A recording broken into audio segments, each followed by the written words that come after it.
I'm muted. I'm sorry, guys. Sorry about that, guys. I just got my Teach pack in and I was incredibly excited about it. And so I must have hit the button before I actually did it. But I want to make sure that I acknowledge the sponsor of the show, Tiege Hanley, because Tiege Hanley sent me this new pack. They sent me the new Teach pack. So I just literally pulled the paper out, got it out of the mail, and I started going through it and I got a little bit more excited than I should. You know what I'm saying? So they did send me the Teach pack and I don't even know what this is yet. So I'm assuming this is what you get when you first order your Teach, and I don't know what this is. Oh, this is dope. This is absolutely dope. Is this a nail kit? Ladies, get this for the fellas. Fellas, don't wait for the ladies to get it for you. This is free. This just comes with it. 30% off your first order plus 20% off for life. Literally. Oh, snaps. I didn't know that they were sending it like this. Real talk. So this is the nail kit that they sending you. All right. So now you ain't looking like a dusty. This is a free gift straight from Tiege for the people that ordered the Tiege. They got the small one for the little hands like mine's. They got the big joints for your toenails. And then they got the joints at the bottom too. You know what I'm saying? For y'all that's a little bit more crustier than usual. All right, so that's one of the free gifts that Tiege got inside of the pack. And then, what is this? Says squeeze a quarter size amount of Tiege Hanley body wash on the center of the wet bristles. Lather, scrub, rinse, and repeat for the perfectly satisfying wash every time. So that's inside of there also, right? Ooh, I can get my rubber ducky on right here. You know what I'm saying?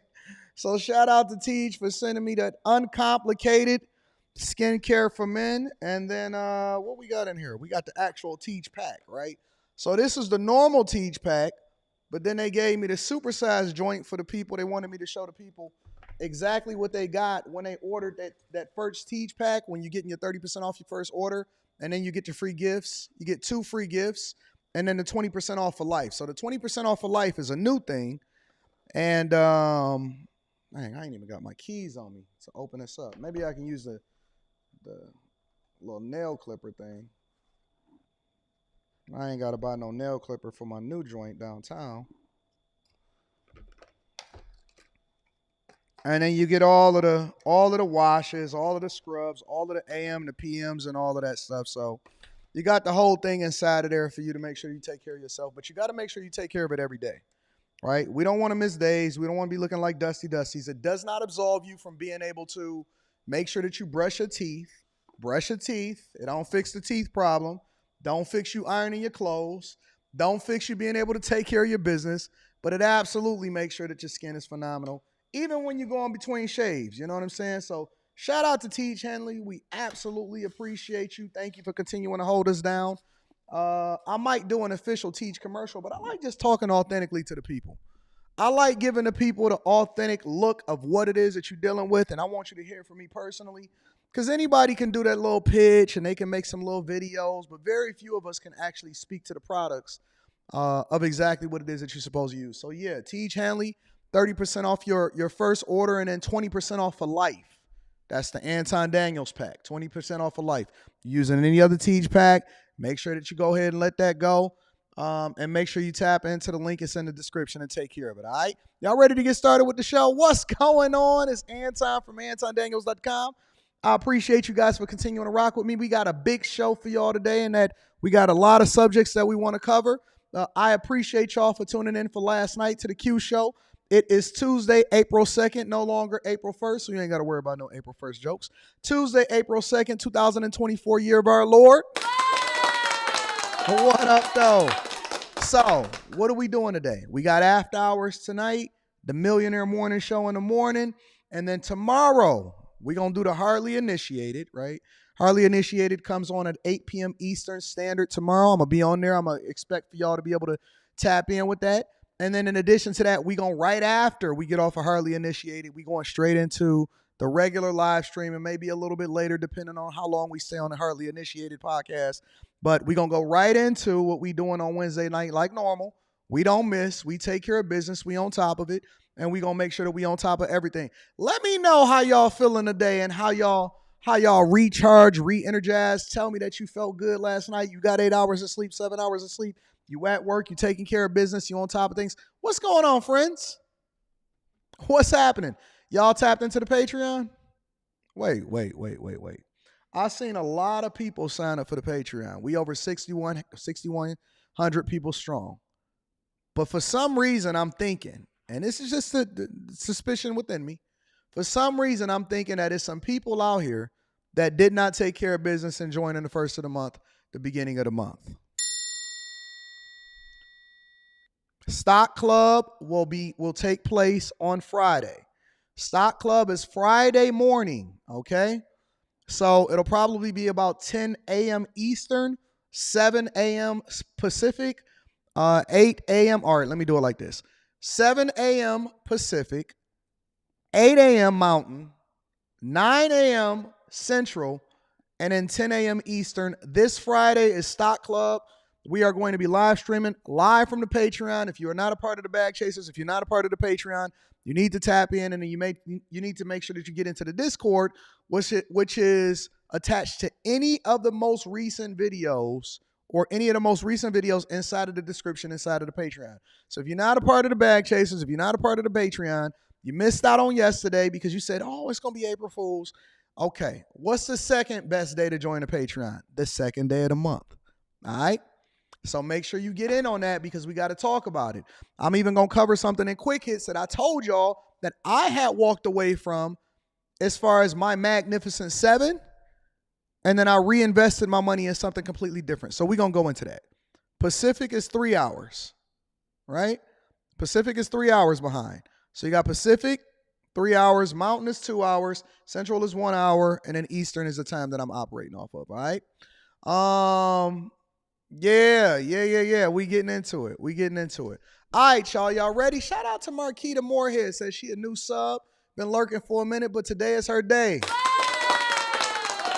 Yeah, we like the new subs. We like the new people. And then shout out to all of the new chasers, the new bag chasers. It's too many to talk about. Shout out to the new chasers. Shout out to everybody that's a part of the bag chasers. Welcome to the family. We're going to be doing our meetups starting in, I believe, May. May is going to be our first meetup. We've already designated May to be the first meetup day. And then I'm going to be announcing the dates soon. I might even do a whole weekend. Yeah, I might even bring some friends with me. It's going to be a little bit better this time. More lit than ever before. I love y'all. Absolutely, all right? So, yeah, man, let's get into it. Y'all ready to get into the show? Let me acknowledge one of the early super chats before we get into the show. Shout out to Spaces. Says it's been a minute. We'll forgive that mute. You got to give me a little bit of grace. We do stuff live. Ain't nothing pre-recorded. We put on the best show possible. We make sure that we look out for the people. I like to interact with y'all. Y'all got to get Time Dog a little bit of grace. We do well for doing it live. Let me also give a shout out to Mike That Dude on Cash App. Shout out to Mike That Dude, always holding us down. I also want to acknowledge Brian Hunter and then Michael. Shout out to Michael. So we got Mike That Dude and Michael holding us down. Shout out to my guys. Yeah. All right, so let's go ahead and get into the show. I'll cover any housekeeping that I forgot to get into. But again, remember, Stock Club is this Friday, live streaming, all right? What up, Fantasy Island Girl? What up, Yakar? What up, Prince Elian, Jessica, True to Myself Spaces? All of my friends and family that's a part of what it is that we got going on here at the Millionaire Morning Show. This is the best morning show on the internet, bar none, all right? Stock Club is this Friday. All right? Let's get to it. First and foremost, Quick Hits. Quick Hits is a segment of the show that we want to make sure that we break down and let people know what's going on across the nation, financially, politically, crime-wise, who got arrested. We don't know. We don't know what we're going to talk about, but we definitely want to keep you guys updated on what's going on in these streets, man. All right? First and foremost, on Quick, where's my thing? Oh, okay, here we go. First and foremost on Quick Hits, large gatherings in Philadelphia. Now, you know what that means. Who made the term large gatherings popular here on the Millionaire Morning Show? None other than Brandon Johnson. But we not in Chicago today. Chicago, you get a pass again. I've been seeing a crime. I thought that I was off. I said, Chicago ain't had no crime over Easter weekend during Resurrection weekend. They said, no, Anton, there's absolutely a lot of crime. Shout out to Think and Throw It. I'm going to read that super chat shortly. Shout out to Quentin out here in Hawaii. Kiki, getting it to it. Wealth building journey. I love you. I acknowledge you. I'm going to get to that. But for some reason, this term is starting to be used across the United States of America. And they're calling them large gatherings. Take a look. Over the last few days, there's been an uptick in young people gathering in large groups in Philadelphia, and in some cases, things have gotten out of hand. You may have seen the video on social media. Yeah, it's got a lot of people wondering who is watching the streets. Greg, you tried to get some answers tonight. Yeah, Chris and Sheba, where these large gatherings tend to happen is right here at Cecil B. Moore in Broad Street. Now, we had an opportunity to speak with a youth advocacy group that's located right here on Broad Street, not too far away from where these meetups are happening. And they say it's very frustrating to see and hear about these ongoing issues. What we have to do in the city of Philadelphia is do one thing that we don't want to do: admit that we have a problem. A problem that Mel Wells, the president and CEO of One Day at a Time in North Philly, says is the reason videos from Saturday night have been going viral. Large gatherings of young people at Cecil B. Moore and Broad Street near Temple University, leading to violence and gunfire. But this isn't the first incident. This is video from Friday. Hundreds of teenagers causing problems. And this is video back in February of another gathering that resulted in people's windshields being smashed and gunshots being fired, all at the same location. You're seeing kids that need families. You're seeing kids that need homes. And maybe they do have their family. Maybe they do have the home, but they need structure. Wells and his group are trying to help solve the problem by providing youth with positive alternatives and mentorship. Well, we have a program right inside of Temple that Temple supports. And so we have a game room, we have flag football where it's right at Temple. Actually, it's literally right across the street from where it happened. You have. Let me tell you something, bro. You can't negotiate with criminals. You can't negotiate with criminals, family. You think they trying to play flag football?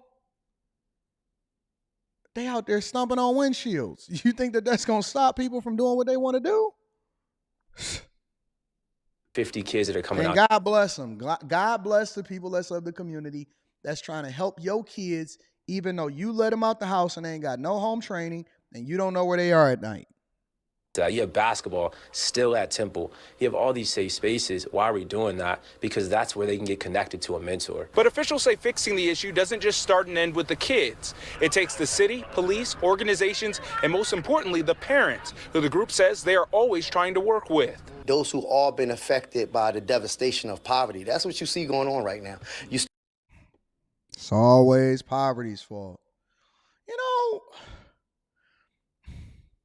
I remember when I was growing up and my dad had a Thunderbird and it had like 3 different colors on it because it had one fender that was one color, then it was another fender that was another color, and then the rest of it was burgundy. Had 3 different colors on it. And we didn't know that we was poor because we thought that we was doing okay because that's all we knew was the neighborhood that we grew up in. And for some reason, regardless of the fact that we was poor, I mean, let's just keep it 100. And my dad, he was ready to buy a new car and he was working every day. And then he decided not to buy a new car in order to send me and my brother over to private school for 2 years in middle school because we was getting into the wrong things. The fact of the matter is that we still knew right from wrong, no matter how poor or how rich you are, because as we see in the media today, it does not matter how much money you have. You just get into more stuff and it just enables you to do some of the most wicked things on the face of the earth. Money is not going to give you morality. It's not going to make you do anything better. It's going to actually enable you to do things worse. And so it didn't matter whether we had money or we didn't have money. We knew right from wrong, and it didn't matter. I wasn't going to go out here and start banging over people's windows just because I was poor. Listen, I seen people dancing in the screen like Diddy just a second ago with a Montclair jacket on, Canada Goose, Tim's, brand new Tim's, Amiri jeans, all of the latest fashions, got glasses on that cost more than mine, Diddy bopping. And it's always an excuse. It's always an excuse. Every single time it's an excuse as to why your kids don't have no home training and they not doing what they supposed to do. Starting to see some of the things that go on in these kids' living rooms that's happening right here now on the streets from that video you actually seen with the young adults. So what we do is try to bring families back together.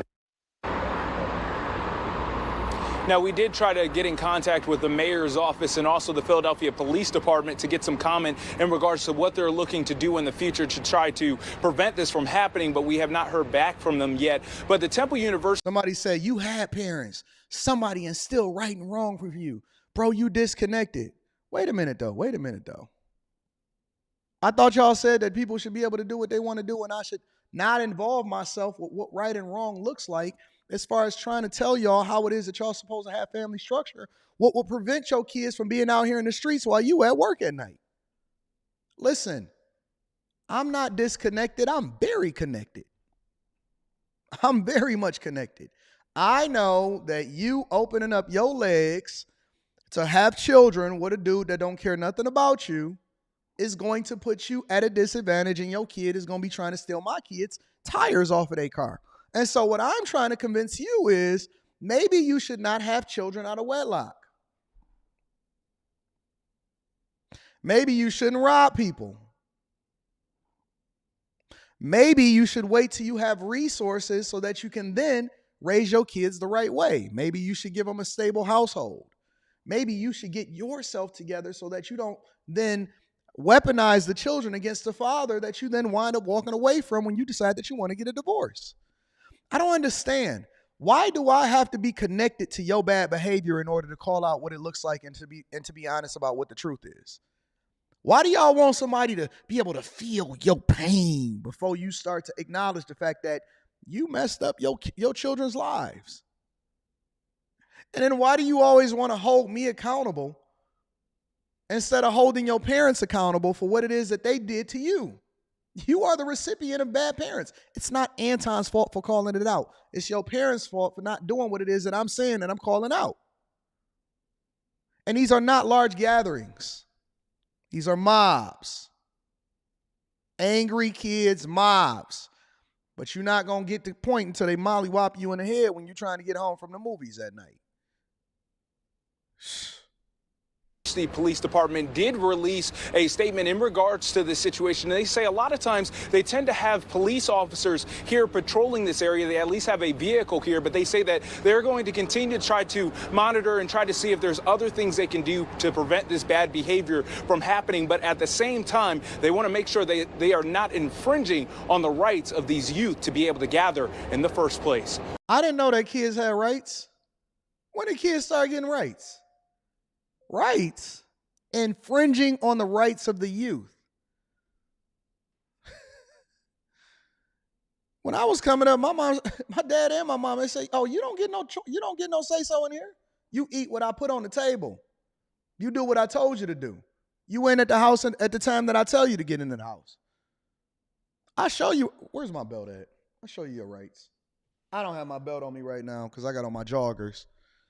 I show you your rights." Rights, opinions, talk back. Who you talking to? That was the word. Who you talking to? You better lower your voice. Let me call your daddy. Like, oop, my bad. Hey, you ain't gotta call my dad. We cool. I don't want him to leave work. Because if dad gotta miss some time for work, which is where the overtime was coming. Nah, I'm good. No, I'm good. No. I understand. I'm gonna get the dishes done right now. I'm going to get the dishes done right now. You ain't tell dad, did you? I got the dishes done in record time today. Right. Anyways, shout out to Philadelphia for trying to solve for what the parents ain't doing. In other news, Tesla misses, and their stock is down at least 7%. We got the Tesla numbers. Should we do? I was just do them? 'Cause the stock's down 6%. Stock's down. Let's go. All right, Phil's got the numbers for us as well. You want to just do that? What do you think, Jim? I want to check with you first. Phil, please. Phil, take it away. Give us those Tesla numbers. These are not good, David. That's why the stock is down. Deliveries in the first quarter of 387,000 vehicles. Let me put that into some perspective. The FactSet consensus as of Friday, and it had been coming down, was for 457,000 vehicles to be delivered. First quarter of last year, the company delivered 422,000. So this is a year-over-year decline, the first since 2020 that we've seen from Tesla. And in terms of production, the company produced 433,000 vehicles. They do point out the fact that they had the change in the ramp up in production in Fremont as they come up with the new Model 3 Highland edition. They also had the Red Sea issue, also the issue with production at the Gigafactory in Berlin. Not said by the company, but clearly one of the main factors, guys, what's happening in China. And we know what's happening there as they have lowered their production, and we've seen the announcements or the reports come out of China, and that clearly has an impact here. That's why the stock is under the pressure that you're seeing right now. Again, 387,000 vehicles delivered in the first quarter. The street was expecting 457. Even some of the bearish analysts were expecting, 410, 415, not 387. Guys, I'll send it back to you. So Tesla stock is down about 6 to 7%. Some people see this as a buying opportunity. Others like me have divested from the stock a long time ago. I actually been talking about this inside a stock club, My Magnificent Seven. I removed Tesla from that, and then I decided to go all in as far as what it was that I was allocating into my Tesla stock from a dollar cost averaging. So dollar cost averaging is basically the amount of money that you have going into a stock every single time that you get paid, right? Or every single month, and whatever you got your budget is. I decided to get away from Tesla because I seen that it was going to go through a little bit of a lull. I think that also inflation matters. I think that most people can't really afford the vehicles that they have. I think that China is also really putting a lot of pressure on automakers, especially from an electrification perspective. Growth, I think, is going to be stagnant over the next couple of years. Again, a lot of people see this as a buying opportunity. I think the stock is going down a little bit more. And then that most people that then invested in inflated Tesla stock price wasn't because of their manufacturing. It was because they looked at it as a technology stock. So we're going to evaluate this a little bit more on Friday in Stock Club as we reallocate where we want our resources to go inside of our portfolio. We're going to break that down. So I think it's a lot more to this than what's on the surface. You can't go just based off of the analysts. You got to go based off of a lot more than that. And I think that there's more to mine out that was in this report that was released that then dragged down the stock. I think it will recover a little bit, but I don't think that this is the bottom of what it is that you can expect from the Tesla, from Tesla and other auto manufacturers. Also, I think that Tesla has lost its luster, obviously, as a premium brand. I think that once you start to get into huge mass production and multiple different factories, I believe that Tesla 10 years ago used to be looked at as, oh man, you got a Tesla? You know what I'm saying? And then when I decided to get Rita the Porsche Cayenne, because I actually like Porsches, when I got her the Porsche Cayenne, and she was like, oh, no, I think I want another Tesla. I said, no, you don't know what you want. We're going to go ahead and get away from that. And then when she got into the Cayenne, she was like, oh, yeah, this is way better. I'm glad that you got me this. I think that the premium brand stuff,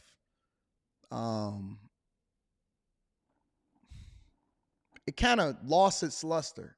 You know what I'm saying? It's no longer like a halo brand that a lot of people can't get their hands on. Now it's easily be able to get your hands on. So now the marketing has to change. You know what I'm saying? But we'll get into that.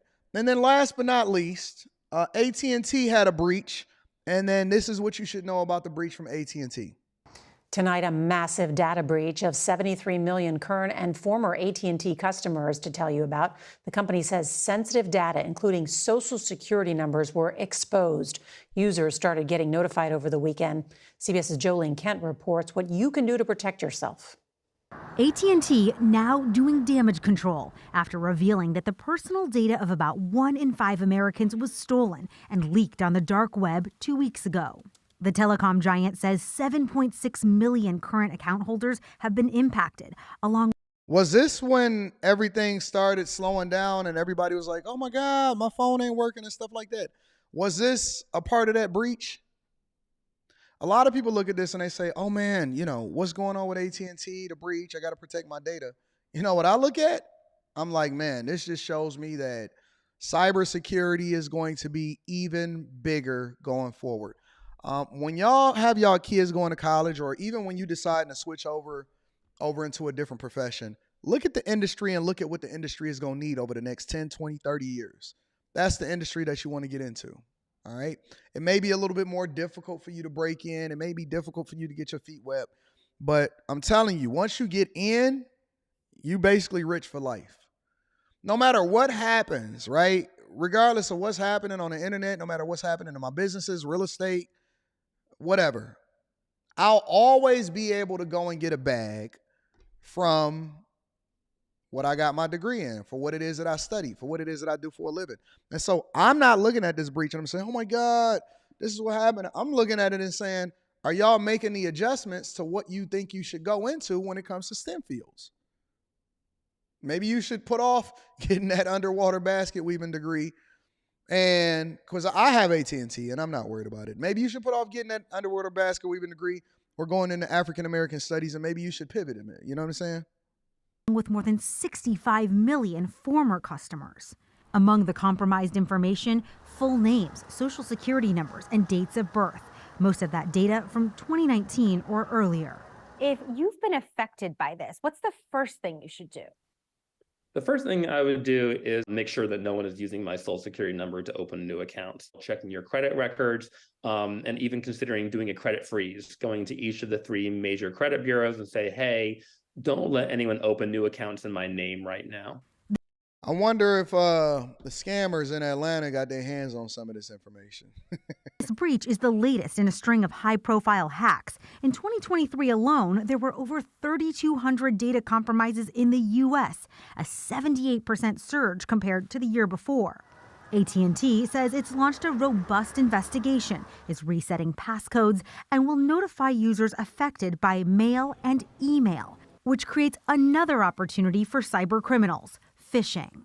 A lot of hackers are going to probably be like, oh, I'm going to start emailing people, say, hey, I'm AT&T. Please click this link to solve all your security problems. Be careful that there will definitely be bad actors who are trying to exploit people who have been victimized here to maybe victimize them again. So make sure that you guys stay up to date on what's going on with your credit, especially if you have AT&T. I got AT&T. I'm not tripping about it. I don't really care like that. But that is your quick hits, ladies and gentlemen. Let me read some of these super chats, and then we're going to go ahead and get it started with the show. Don the Architect says, good morning. AD became a bag chaser yesterday. I'm a licensed architect in Houston, Texas, but born and raised in Southfield, Michigan. Shout out to you. Did you go to Lawrence Tech? Like my other architect friend, Kojak, in the building. You're an invaluable resource to God's kingdom and for his children. Go Blue. Shout out to you might have went to the University of Michigan. Shout out to you. Shout out to Don the Architect. Yeah, I'm going to put on for my church. I'm going to put on for my God. I'm going to put on for my Jesus. Think and Throw Podcast says, ties for the best morning show. Shout out to you. I don't want y'all to look at it like that. Don't, because you know what? I don't ask for anything. I never ask for you guys to give one thing, but I always want to make sure that I acknowledge everybody that participates on the platform and support what we do over here at the Millionaire Morning Show. So shout out to you, Think and Throw Podcast. I do not look at myself as a pastor. I do preach the word of God, but I don't look at myself as a preacher. I'm just looking at myself as a person that's an advocate for the thing that's best for you and your children. You know what I'm saying? So whether we talking about money, spirituality, I'm a stand on mines. Wealth Building Journey says, I'd like to see a meetup in Detroit on 313 Day. 313 Day done already passed, big dog. So you talking about next year. Dev Reddy says that Rite Aid is one of my stores. Those kids are a problem. My guards deal with these kids every weekend and nice warm days. It ain't even got warm yet. You know what I'm saying? And they already out here. I dread when it get too warm because then there'll be a lot of bodies falling. Drop Shipper Theory says, yo, we need to talk on your head top, big dog. I don't care. Like, I don't pay attention to these people. I just continue to do what we do. Thank you for the super chat, though. Vanessa Marcel says, I used to take baths in rivers in Haiti when I was a kid. Now I am the World Vaccine. Now I am the World Vaccine Conference in DT. As a scientist, so poor is not an excuse. Shout out to Vanessa. Kenneth Percival says, afternoon, big coach, I got to tap in. Chris Monroe, STL, St. Louis says, shout out to everyone, new bag chaser here. You know I wasn't going to miss out on signing up early for the month. The yearly plan is the only way to go. Shout out to you, big dog. I appreciate you. A lot of new chasers. Another AT&T breach, says my dog, Christopher J. Say it ain't so. Shout out to T-Mobile and Verizon. Is T-Mobile and Verizon actually that much better? I'm curious. T-Mobile seem like they keep merging and stuff. T-Mobile don't give no coverage in some places. Dylan KO says, bag chaser here, not a believer, but love and support what you do. Shout out to Dylan KO. I might have to try to convert you, big dog. Lil Black Duck 2001 says, what are the odds that these breaches are inside jobs? Most of the time it is somebody that is feeding information in a lot of instances as an inside job. But, you know, you take the good with the bad. It is what it is, and we're going to keep it moving. All right, y'all ready to go ahead and get started with the show? For real, for real? Well, before we really get started with the show, people reach out to me every day. Every single day. And they say, Anton, this person is talking about you. And this person is talking about you. Man, don't you know that everybody talk about me every day? That's the whole goal. That's the whole goal. That's the goal that we want, is because one way or another, you're going to make sure that you keep my name in your mouth, because it's important for me to get off these thoughts. And if nobody is talking about it, and if nobody is actually having a conversation about me, then that means that I'm not saying nothing that's relevant, or I'm not really, really ribbing you. I'm not really, really tapping into your soul. I'm not tapping into your soul. When you see a lot of these people have these conversations, they're doing two things, right? The first thing that they're doing is they're looking for content because they're not good content creators. Whatever it was that they was doing wasn't really working. They tapped out. They still got to go to work tomorrow. And so they're looking for a way in. And if I acknowledge them, it makes them actually feel better, and it makes them, do good, because my life is more important than their lives, and that's why they monitor in my life. And it's important for them to have that conversation about it, because they don't have any life. Whoever your most recent, for all of the people that continue to send me stuff in my email and they DM me and stuff, and they say, hey man, check this person out, they talking about you. Ask yourself this question. How much of their life are you interested in? What do you know about them? What is it that they're doing that's relevant for you to tap in and say, oh man, where you going? You traveling here? What's going on in your life? I love it. It's what I signed up for. I'm with it. But nothing is interesting about them. That's why I'm in their mouth. Point intended. So that's number one. And have you ever really thought about the fact that because you're not relevant and because you're not making any money on the internet, because I seen one old man, he was like 100 years old. Somebody sent it to me, and he was doing a live stream, and he said, oh, I don't believe that Anton is a millionaire. I don't believe it, because what man sits on the internet all day and don't have a suit on? I said, sir, sir, you one hip replacement away from going into hospice. One hip replacement away from going into hospice. You need to be trying to get right with God. You need to be trying to get right with God. I mean, an old down south Negro. An old down south Negro. I don't believe it. You one step away, one hip replacement, one trip and fall, and then we never knew you. We not even gonna see you no more because nobody's gonna we not tripping about it. You know what I'm saying? So it's gonna be here and there, and now we trying to get it ramped up, right? So we gonna entertain it, and this is the time to entertain it because it's spring, the change of the weather. People trying to get their numbers up, and so we got to make sure that we stay in the algorithm by entertaining all the little smoke and stuff. So it's a strategy behind it, and we'll get there. We'll get there. I'll talk about it on the Millionaire Morning Show, but it is what it is. But the bigger point that we want to make, though, is that when you see people get upset, and nothing gets people more upset than, for example, you start talking about Black Lives Matters or the Blackity Blacks or, stuff like that. Women got something that they get upset about. They don't like you calling them out and saying that they single baby mamas, all right? Men get emotional when you say that they step crash dummies. All of them get emotional when you start putting on an assault on something that they supposed to hold their parents accountable for, right? And when I say, hey, listen, I don't care about reparations, that has no meaning to me. Oh my God, the ancestors are going to come and get you. You mean like they came and got you? Because you was selling drugs in your community and they ain't come and get you. You was making single baby mamas. You didn't even vote. And that's the thing that they fought and died for. They ain't come and get you. It's the ancestor spirit. They gonna come and get you. Listen, man. God said, let the dead bury the dead. I don't pray to the ancestors. I don't talk to sheep. I talk to the shepherd. I don't talk to sheep. I talk to the shepherd. I can't wait for your downfall. They've been saying it since 2017. I talk to Jesus. I don't subject myself to you. I don't answer to a man. But there's warfare happening, okay? And the war is happening on all fronts because the enemy is mad. They want you to be quiet when it comes to talking about relationships. Although we see women highlighting and giving women bad advice every single day. And so I'm just supposed to let the devil run rampant.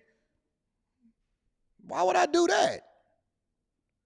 They want me to only talk to people that are only successful and people that already have successful marriages. Well, if you already got it, then I'm not here for you. Jesus didn't come down here in order to speak to the people that were already righteous. He came to talk to the sinner. Because light and darkness can't exist in the same space. And so when I walk in and you see everybody saying, ah! And their eyes start squinting because they can't really see you, that's them seeing your light. That's them seeing your light. And what I implore you guys to do, understanding that there's a relationship war, there's a spiritual war, there's a gender war, there's principalities and things happening all around you and agendas that's being placed in the society that then is going to affect the people. See, it's not just about you. That's what I realized at some point in my life, is that I don't have to be in family court laws. I don't have to be subjected to the idea of child support to advocate against the thing that's best for us. The ones that need to advocate for it the most is the ones that's not in it, because we can be the biggest advocates for you. Nobody wants to hear from you when you're already in prison. Nobody wants to hear from the person that's already in child support, because then they go just say, well, who hurt you? Nobody wants to hear from the person that's full of the devil talking about spirituality. And believe me, they sound good because the devil reads the Bible too. What, you don't think the devil know the scriptures? That's how he finessed you. That's how he finessed you. It's always a snake. It's always an issue. It's always a problem, but there is a war, and it's always going to be a war. And the war is for righteousness' sake. The war is for souls. The war is for your family. The war is for making sure that your kids don't be subjected to being a single baby mama or a dude that's under duress by getting with a woman based off of the fact that now he's a step crash dummy.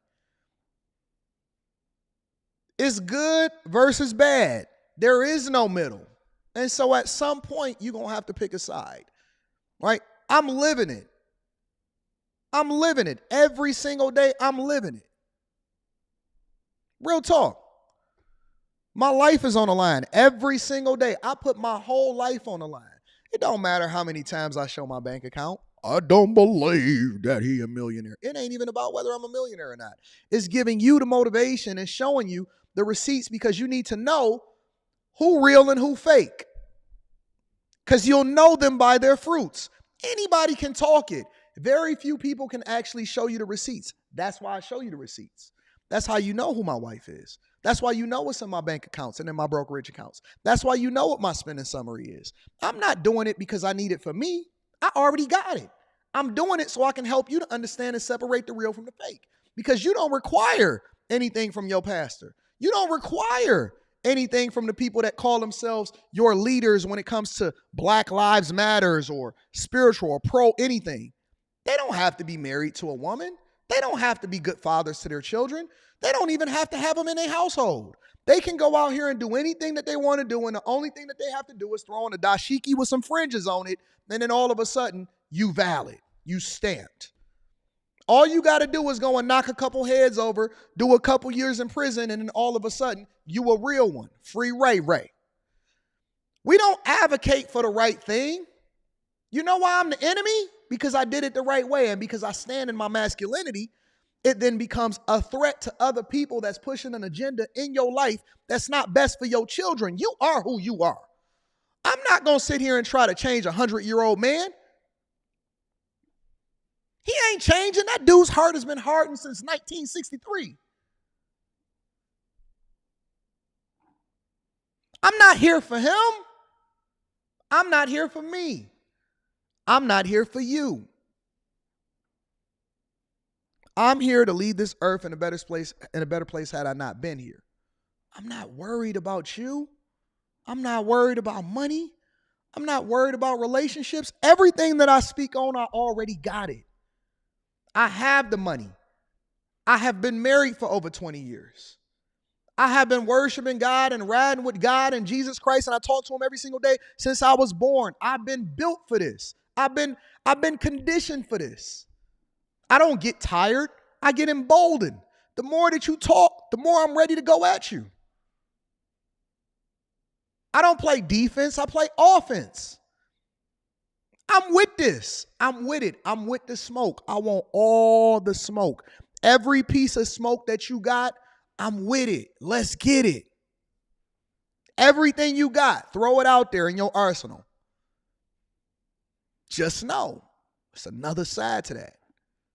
It's another side to that. Because when I get you, and when I decide that I want to tackle you, I'm going to vanquish you. I'm going to destroy you. Every piece of fiber in your bone. And I do not stop. I am petty. I have a list. And I told y'all this before.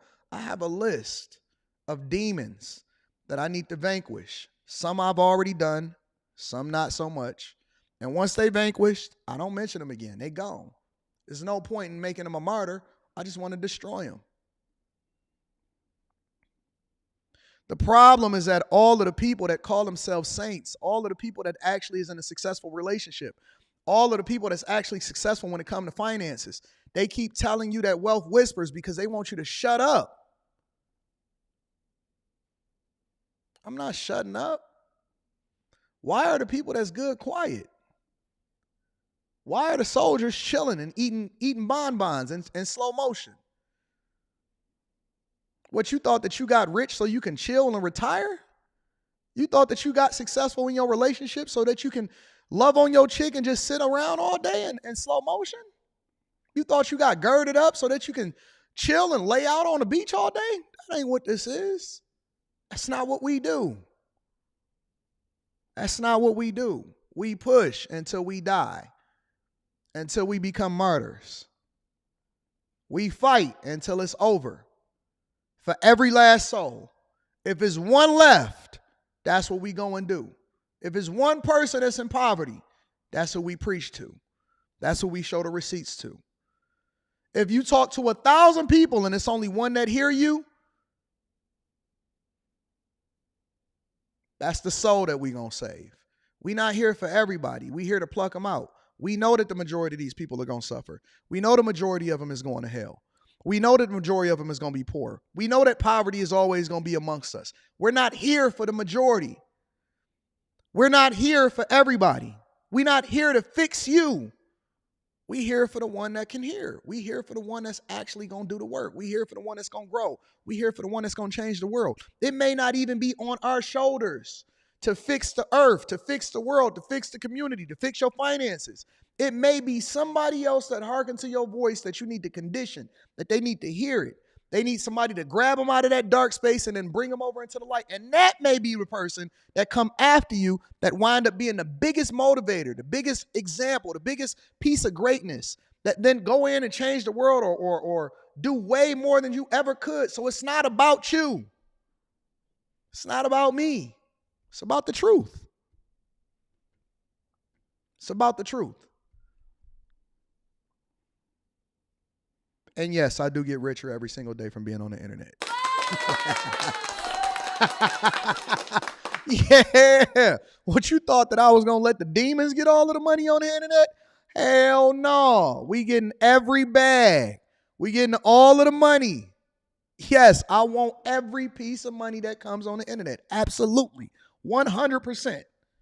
Absolutely. I want them all. I want everything. Everything is mine.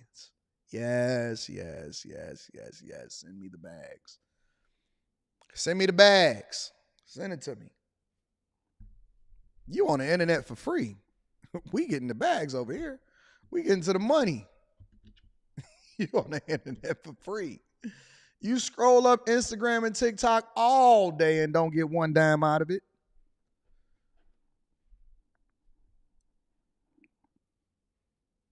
I made over $1 million just off 2 channels.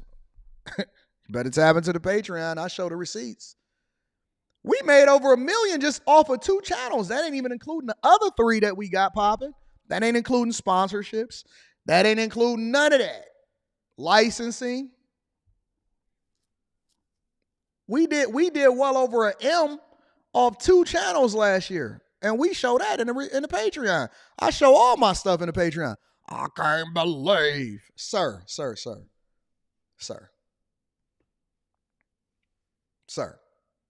Back up. Oh, we just getting started.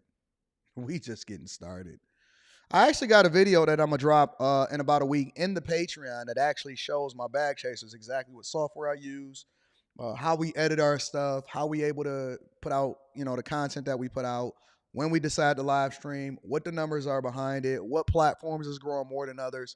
So we going to get there. I got to give all of the information to the people, but we got to put a barrier to entry there to make sure that we keep out the riffraff. All right. Y'all ready to get to this money? Let's get to it. Let me read a couple of super chats, and then we're going to go ahead and really get started with the show because we're going to start off with Tiffany Henyard. Jay Johnson says, what up, though, coach? Since Tesla is now out of the Mag 7, out of my Mag 7. My Mag 7 specifically. Can we possibly put in defense military stocks in there? For example, Boeing. No. You didn't hear about what's happening with Boeing and how their CEO is stepping down? And then I broke down the margins on the airline companies. We'll talk about it on Friday. After researching tech industry, safe to say military will shortly follows after. Nope. Make sure y'all watch all of the stock clubs. I actually broke down Boeing. I broke down some of the war stocks. We discussed this in Stock Club. I'm not putting Boeing inside of my Magnificent 7, but we can get there. Absolutely not. I think that Boeing is one of the worst plays that you can make. A-Man says, 80, that's awesome facts about what you said. Shout out to all of the people and the geezers. Chris James says, hello, chat. What up, Chris? Thank you, Chris, for coming through and always holding us down and supporting the platform, big dog. Let's go ahead and get into it. Let's get into it, y'all. So, I was watching a lot of different people yesterday, and it was live streaming. I didn't have the capacity for it because, you know, I got a daughter, I got a family, I got stuff that I do when I'm not on the internet. And so we stream about 4 hours a day, about 4, depending on what day of the week it is. We got the weekends off for the most part. But I seen a lot of people when they was live streaming what was happening in Dalton, Illinois, right? And they telling me that the people want Wealth Building Journey is saying it, Super Mayor Tiffany Henyard to step down. They said that the people was on her head top, that she couldn't avoid being accountable to the people. I want to see what's going on. Make sure y'all hit a like for the algorithm, subscribe to the channel, and turn on your notifications. Sparks fly inside a packed village hall in south suburban Dalton. Residents confronting embattled Mayor Tiffany Henyard. They say they want answers about Henyard, an unnamed village trustee, and a controversial trip to Las Vegas last May. NBC5's Regina Waldrop in Dalton tonight with the story. It was a packed village board meeting, but there were still people outside who could not get in. They were banging on doors, windows, chanting, and with that in mind, 4 trustees abruptly walked out, and this meeting was adjourned. Hold on, wait. Why y'all banging on? Y'all ain't got no home training? Y'all don't have no home training? I know that y'all don't agree with Tiffany Henyard. I don't agree with Tiffany Henyard either, but y'all out there banging on windows? Come on. You could do better than this. Gam would be disappointed on y'all banging on windows without no home training. Stop. It's not that deep. You can tap into the meeting on the internet, or you can get there early and make sure you get a seat inside of the hall. Stop banging on the windows. It's not that deep. Climbing on furniture. I'm still speaking. You're out of order, clerk. You out of order. In Dalton Monday night, a chaotic village board meeting. It got underway an hour late because of a credible threat, according to police. Only a limited number of residents were let into the building, and they had to pass through a metal detector. Those who were not let in protested outside. A short time later, the meeting abruptly ended when 4 trustees walked out. The Open Meetings Act requires that that we have enough space for everybody to get in. Because of that, I feel we have a lot of outrage going on out there, and we want to be able to provide the space to people that they are looking for. This is the residents' home, and anytime you can't come in, it's a problem. During public comment, a number of residents outraged because of the alleged misuse of village funds, lawsuits, and other issues called on the mayor to step down. We don't want you here. You or your administration. Y'all need to go. Mayor, you might. Now, listen. Let's look at it from both sides here. Let's look at it from both sides. First of all, y'all can't say that it's not a credible threat because this chick is on the internet. Let's just be honest. All right. I'm not against metal detectors anywhere. And so if they gonna wind you down, because it is some crazy people out here, if they gonna wind you down, I don't have a problem with that. That's number one. Number two, the other side of it is y'all voted her in. Y'all the ones that, I believe that the people over there in Dalton actually deserve her. As bad as she is, as much as y'all loved her and y'all was rocking with her, now y'all turned against her and y'all the ones that voted her in.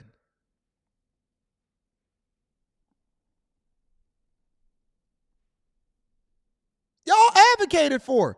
Listen, she won with like an 83% voter turnout. 83% of the vote. Low voter turnout rate, but she won with the majority of the vote. How y'all gonna sit here and get angry about the thing that y'all advocated for? You wanted her. You got Brandon Johnson in Chicago. You got, what's her name? Karen Bass over there in LA. You got Gavin Newsom in California. You got Eric Adams in New York. You got the Atlanta mayor. You got all of these liberal cities and these liberal mayors and these people that y'all voted in based off of diversity, equity, and inclusion. She not no different than what she was when she was advocating for what she doing now. What you thought that she wasn't saying that she was going to be the super this and all of that? She was on social media. Y'all could have researched her from the very beginning. Listen. I'm not saying people should be okay with misconduct. I'm being objective enough to look at it and say, somebody does not win 83% of the vote. And y'all said that y'all wanted people in based off of representation, diversity, equity, and inclusion. At what point do the people also take accountability for who they voted in? It's two sides to this. Two things can be true at the same time. She could be absolutely one of the worst people ever, but then at the same time, you can't say that the people didn't advocate for her. You get both. You get a trash mayor, who I think is an absolute trash mayor, but I also believe, why do people that vote liberal and based off of identity politics then want somebody else to come and save them? Save yourself. Save yourself. Oh, you don't think we've been through it here in Detroit? We absolutely have been through it here in Detroit. We absolutely have been through it here in Detroit. Absolutely, 100%. And I said, okay, well, we get whatever it is that we voted for. This is what we advocated for. This is what we voted for. This is what we got to live with until we get another opportunity to vote the next time. Until we get an opportunity to vote the next time. We got to get it right. We got to learn from our mistakes. We got to do. Sometimes you need to suffer through your own decisions, and nobody need to be able to bail you out. If the people didn't get to experience this in Dalton and across America, how are they going to learn the lesson unless they go through it? How are you going to learn the lesson unless you go through it? You're going to keep doing the same thing you've been doing. Save yourself. Save yourself. Save yourself. You got yourself into this mess. Now get yourself out of it. Now shout out to all of the trustees for holding her accountable, doing their job, taking care of business. The people can advocate and say whatever it is that they want to say, and I don't disagree with a lot of what they're saying. But at the same time, I have to say, hey, you chose them. The same way that we hold these women accountable, and we say, hey, why you complaining about your baby daddy? He ain't no different. Why you had 3 kids by him when the first one didn't turn out good? He didn't marry you after the first one. Why you have another kid by him? Oh, it's my baby daddy fault. No, you chose him. You chose him. Hold on. Let me unplug and plug back up. I ain't struggle streaming. I'm getting there. Yeah. You chose him. That's your man. That's your mans in them. That's your mans in them. Let me get my camera fixed. They don't want me to get my camera fixed. Let me play this. Might as well step down too, because I'm tired of that too. This is a disgrace that you have done to this village. Embattled Dalton Mayor Tiffany Henyard and a village trustee who's not named are at the center of an investigation by the Illinois Department of Human Rights. The probe is focused on what allegedly happened on an economic development trip to Las Vegas last May. Henyard's former assistant who filed this complaint claims she was sexually assaulted by an unnamed Dalton trustee on that trip. She claims she was then later fired from her job. In a statement, the village told NBC5 it conducted a thorough investigation into the allegations led by an independent third-party company. The statement goes on to say this is nothing more than a disgruntled village employee trying to make off with the taxpayers' hard-earned dollars. The village board meeting continued on for a little while with only the mayor and 1 trustee in attendance. April 8th, that's when they hope this meeting will resume. Reporting from Dalton, I'm Regina Waldrop, NBC5 News. Regina, thank you. I am a wife. I'm a mother of 3 children. My children and my family are suffering because of this loss. And Dalton police, the detectives, have been sitting around twiddling their fingers on this case. This is hurtful. When I've been in contact, I've been asking questions. I've been in contact with the state's attorney's office. I'm pushing this case. I've had the Crime Stoppers come out to do additional work canvassing the neighborhood, to assist the police, and nothing has been done. My husband, Tavares Edward Davis, deserves justice. Thank you. All right. One more? That's it. All right. Thank you for your public comment. Next on the agenda is general announcements. Do anybody have any general announcements? Yes, Mayor. All right, go ahead. Okay. I hear a lot of the outrage, and I think a lot of it is just around having a space that can accommodate.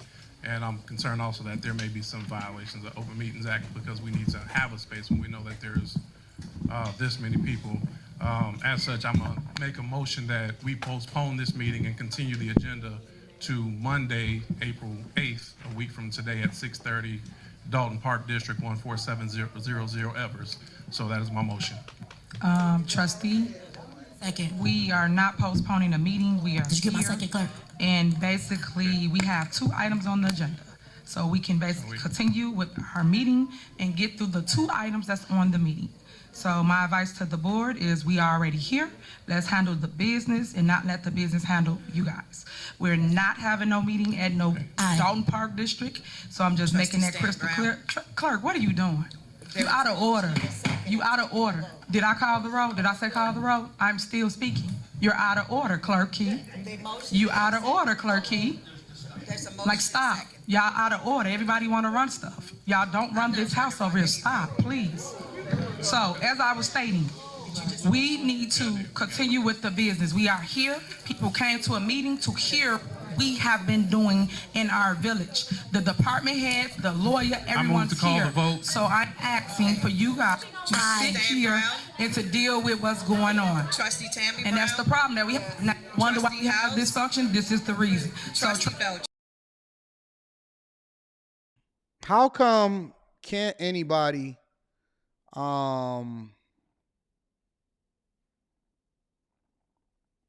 be quiet long enough to actually hear what anybody else is saying? That's my only complaint. Why is it so much? Like, why can't y'all? They need to get some control in there. Seriously, like for real. Mute everybody mics and then turn on the mics as y'all needed or whatever, so on and so forth. But yo, how come can't nobody actually talk? I can't hear nothing.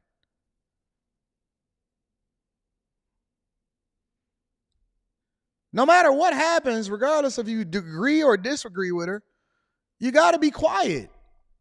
You can't hear nothing if everybody, I don't care if people are upset. That don't mean nothing to me. Anton, but people are upset. So, okay, so why y'all in a meeting then? Do y'all know how a meeting works? I talk, you disagree, get your thoughts off. I say whatever it is that I say, and then we go back and then we break it down on the live stream.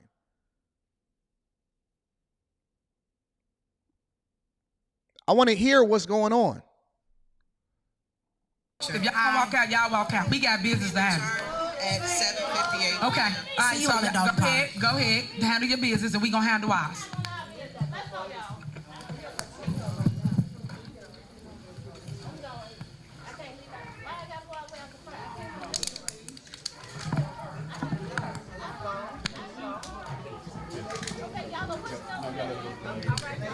This is a clown show. This is a clown show. All right.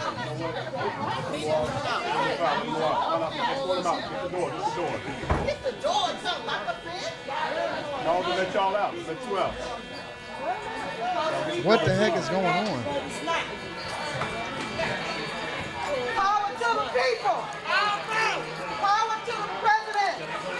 They don't run nothing. Say you gonna do something, but you gotta do. If I can't, I can't. They ain't seen you in a long time.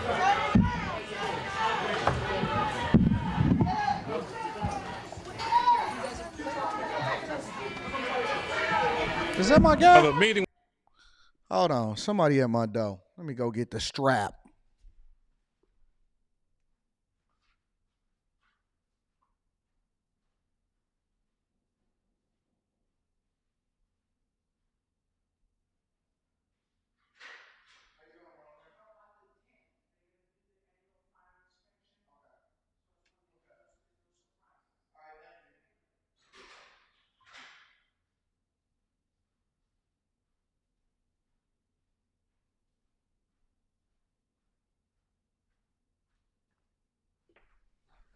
I thought I seen a familiar face right here. Come on, let me back up for a minute.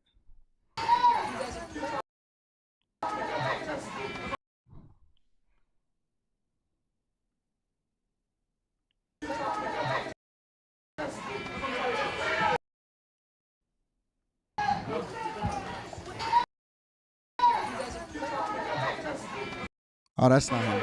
I thought that was B Nix for a minute. I thought that was B Nix. Y'all remember B Nix? Don't worry about it. The meeting was adjourned because we have to have enough space. So we have to. The Open Meetings Act requires that that we have enough space for everybody to get in.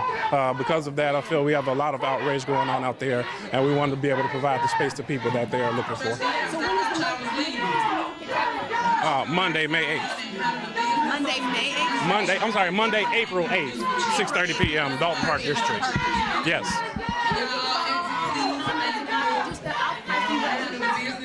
Well, we're trying to listen to the outcries of residents, and I think it's very disappointing.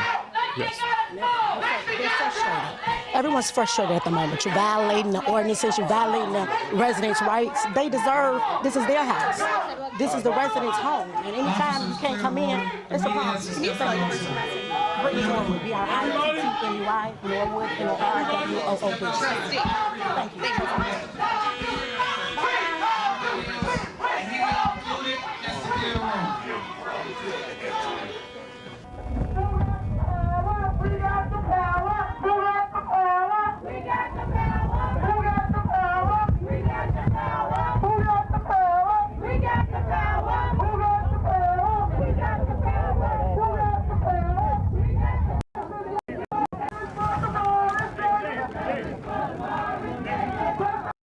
This is crazy, bro. This is insane.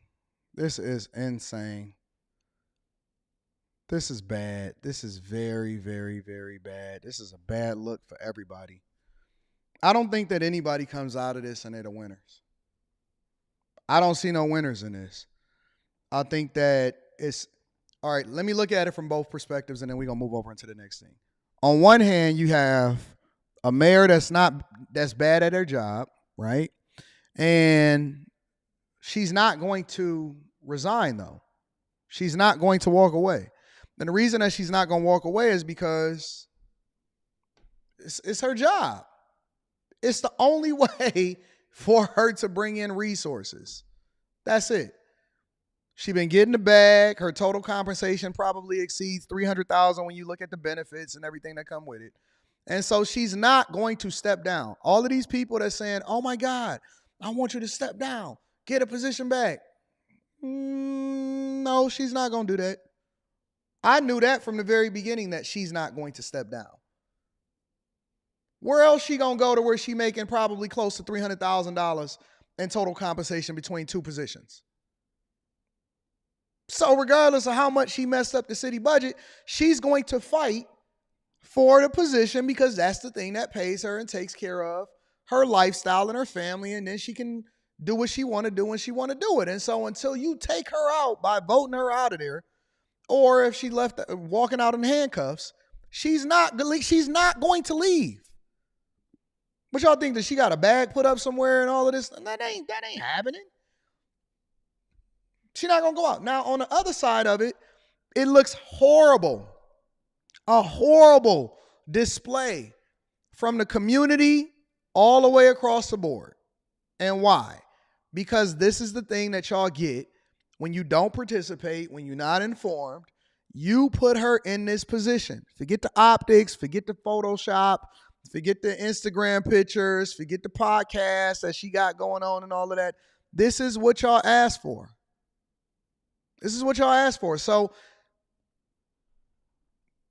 maybe y'all going to be more informed than the city of Dalton the next time that y'all decide that y'all want to just rock out with somebody based off of the fact that they got some weave in their head and they look like you.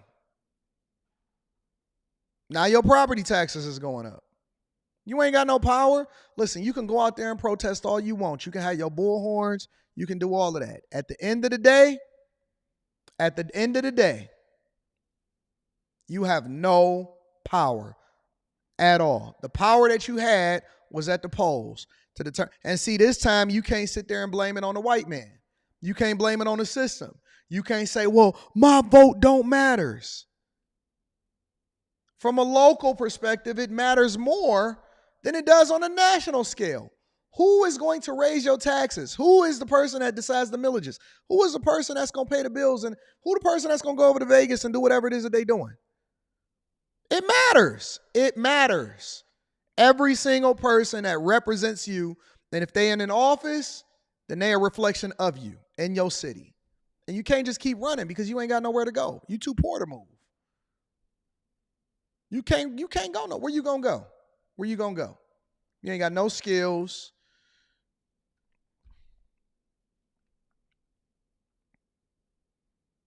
The average income, respectfully, per person or per household is less than $30,000. Where you gonna go? Where you gonna go? And even if you leave, you're gonna take your same habits and your voting patterns with you. Fix your household. People need to stop running. People need to stop running and start taking accountability for the circumstance that they put themselves in. Hey, stop running away from the thing that you created. You put her in there, that's yours. You put her in there, she yours. That's your mayor, not my mayor, that's your mayor. That's your mayor. You didn't participate. You didn't want to show up at the polls. You voted for her. Now you sitting there complaining about it. Okay, well, then complain about it, but talk to her. And then when she say, talk to the hand, not the foot, I'm going to be laughing. I'm just telling you the truth. I'm just going to keep it real. See, I'm not going to sit here and tell you what you want to hear. I'm going to keep it funky with you. Michael Anderson says, I'm actually apostolic and was encouraged when I heard your testimony a few shows ago. In the process of starting my new channel very soon. Much value. Shout out to you, Mike. Yeah. It says, also been a bag chaser. Can we get a round of applause for the bag chasers? Can we get a round of applause? What up, Jocelyn? Shout out to Michael Anderson and all of the new Mr. Anderson. Shout out to Mr. Anderson. Bam Flat Cool says Tiffany is so ghetto. She is ghetto. Hood rat. But she a reflection of the people that voted for her. Jay Johnson says, I mean no disrespect, OG. I was only talking about the market relativity, military to tech, like waste management is to trash. Friday, I got you, though. No, I don't think you disrespected. I just don't think that you should invest in Boeing, big dog. 100%. All right, let's continue over with the show. We got to get to it. Nothing left to it but to do it. Update on the migrant crisis. I think that y'all going to find this one interesting. First and foremost, all of the ones that was storming the border, all those 200 that apparently got arrested, they got an update on those. And then they saying that they got an update on all of the migrants, the hundreds of thousands of migrants that's been flown to Texas and Florida under your nose, according to the Biden administration. Make sure y'all hit a like for the algorithm, subscribe to the channel, and turn on your notifications. Let's roll. A big update on the migrants arrested after storming the border and pummeling National Guard troops on the way, as more than 220 of them are now charged with inciting a riot. Overnight, Governor Abbott reacting, tweeting in part, quote, ICE confirmed it is getting custody of all those charged with rushing the border and will start deportation proceedings against them. Awesome. We'll send them back. Retired Army Lieutenant Colonel Chuck DeVore is Vice President of the Texas Public Policy Foundation, joins us now. Chuck, what was the problem on Easter? They didn't like the paperwork, so they were threatening to let them out on their own recognizance? Well, evidently the paperwork wasn't processed quickly enough for the liking of the judge, which, of course, is a principle in U.S. jurisprudence, right? But you would have expected that the district attorneys, deputy DAs would have worked over Easter to process the paperwork to meet the judge's requirement. So, yeah, we almost had a pretty big slip up here with a bunch of people getting away. All right, good. So let's hope it ends up working out. El Paso County Court of Migrants returned to ICE custody obtained by the New York Post. Quote, all individuals allegedly involved in the March 21st border breach and federal detainers filed by Immigration and Customs Enforcement to have them returned to custody once released from state custody. All right, good. So next, in New Orleans, they start talking again about SB4 and deliberating on whether Texas can do this on their own border. What is the time frame? How many days of arguments will we see? When can we find out if you guys can implement this law? Well, a very complex case, a lot of back and forth, of course, in the Fifth Circuit. I'd imagine you're going to see something definitive within a month. And of course, it will be immediately appealed to the U.S. Supreme Court. And who knows whether or not there's going to be a final determination before the election in November. The bottom line is that Texas is asserting traditional powers that states have, state sovereignty to protect the health and welfare of their citizens. And so Governor Greg Abbott is merely doing what governors have done in the past.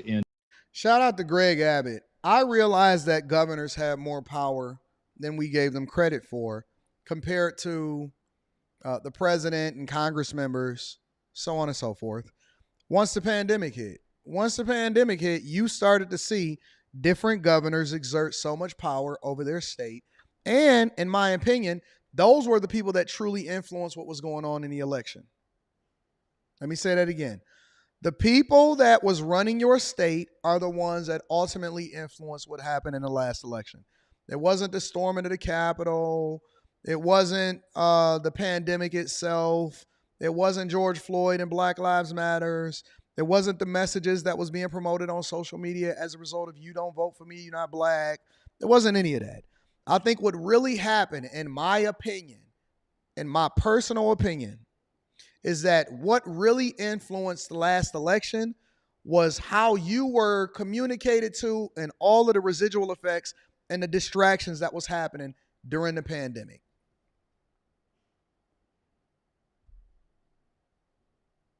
And you've seen a lot of governors bend over backwards, do what they do, influence how things was going to happen inside of their state. Some states shut down, and they aligned across party lines when it came to doing the thing that was in the best interest of the people. They didn't do the thing that was in the best interest of the people. They did the thing that was meaningful to the election, and they stayed in solidarity across party lines. Texas was largely rocking out.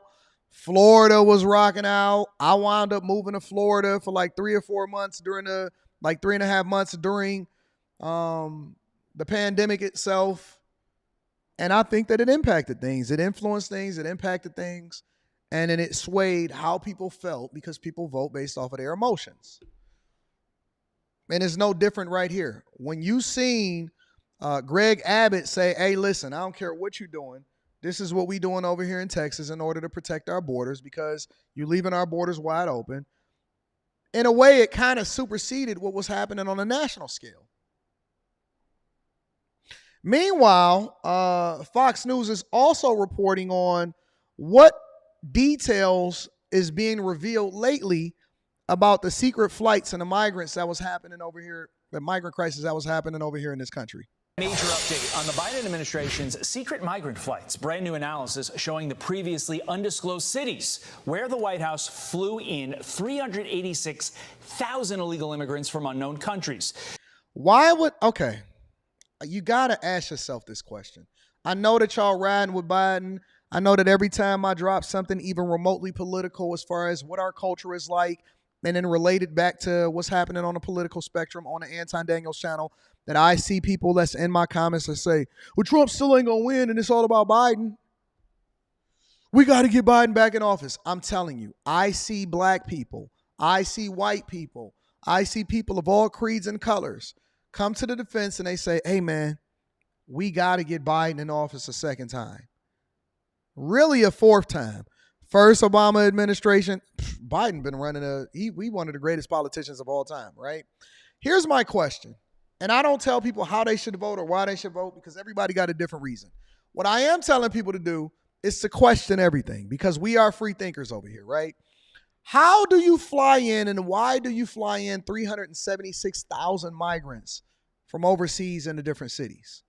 California, Texas, Florida. What is that? That's not Tennessee. What is that? Indiana, Indianapolis. How does this happen? How does this work? I'm looking at this for the first time the same way that you guys are. So let's let it play and let's see what's going on. And again, take it with a grain of salt because I like to compare and contrast from different broadcasts and different channels in order to try to solve for what's going on. But unfortunately, there are no other channels that are talking about this as far as the CNNs and the MSNBCs.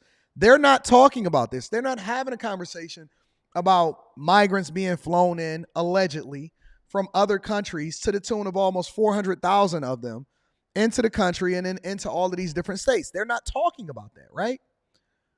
And so I only have one source to reference for this. And so in this case, and again, I want you guys to take it with a grain of salt because they may be far conservative and then this other channel may be really liberal. So we got to take this with a grain of salt and take it into consideration. But let's talk about it. This all happening between October of 2022 and this past February.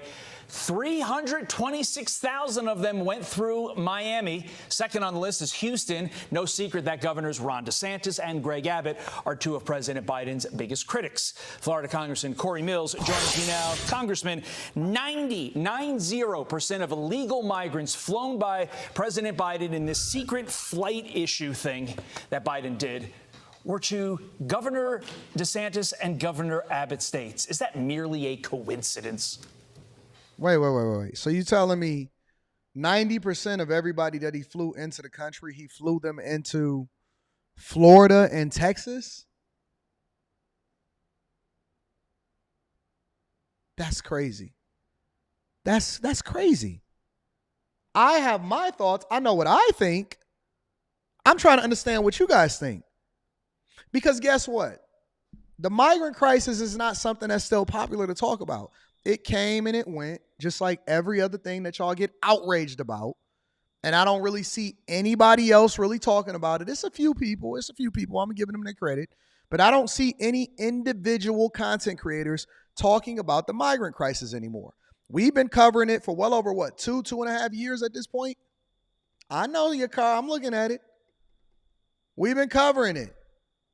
I looked at the Baltimore elections. I did a little bit of research when they was calling him the diversity, equity, inclusion mayor. And I looked at it and they said that the majority of the people that voted, which was wild because Baltimore historically has a low voter turnout rate, was over 100,000 mail-in ballots. I was like, so you're telling me nobody actually votes and everybody voted by mail-in ballot, huh?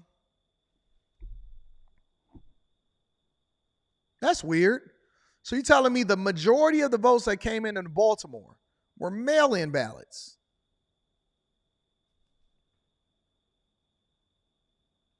So as everybody continues to fall off because they only want to talk about Diddy, or they only want to talk about Young Miami, or they only want to talk about Jalen Green and Drea, we're going to keep our foot on their neck and we're going to keep talking about the things that's meaningful because this is a big deal.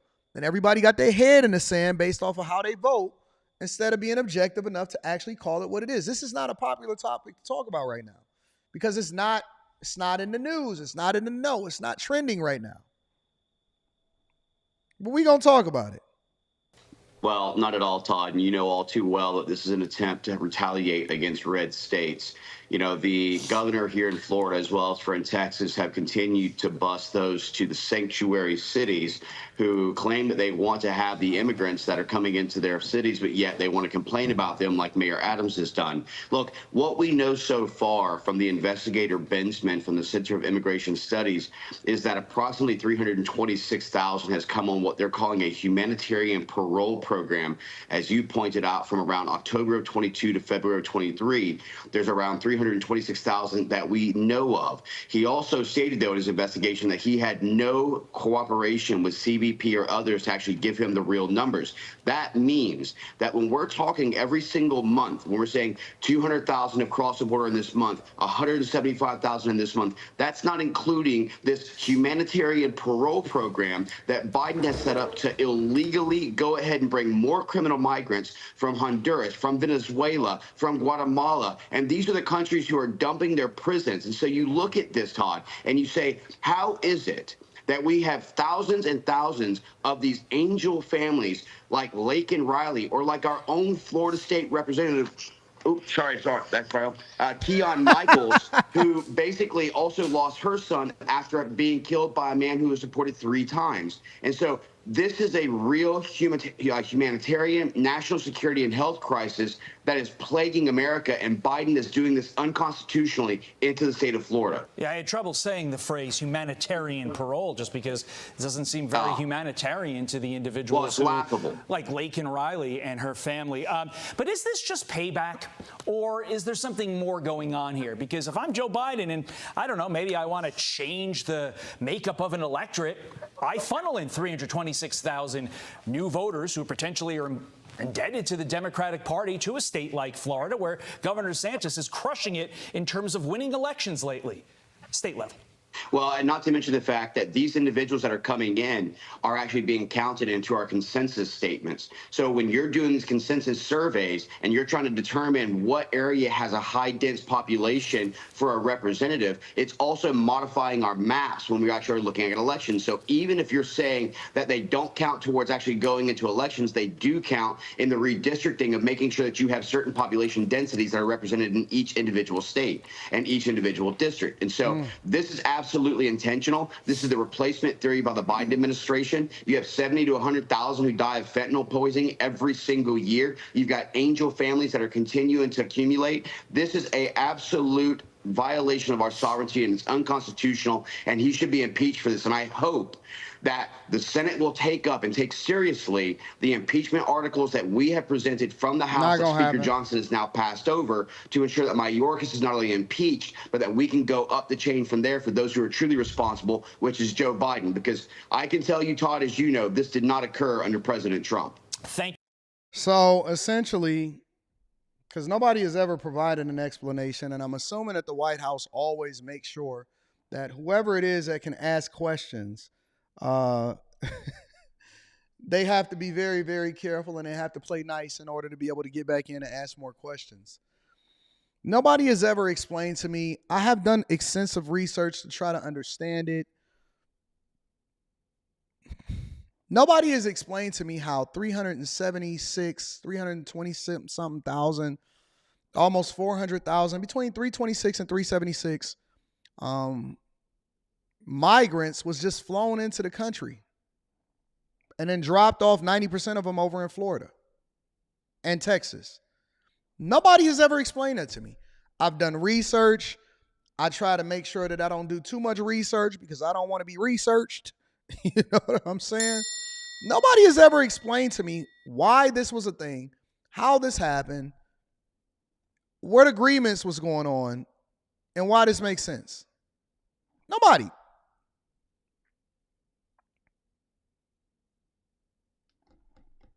Nobody got an explanation at all? Eric, you got an explanation for me?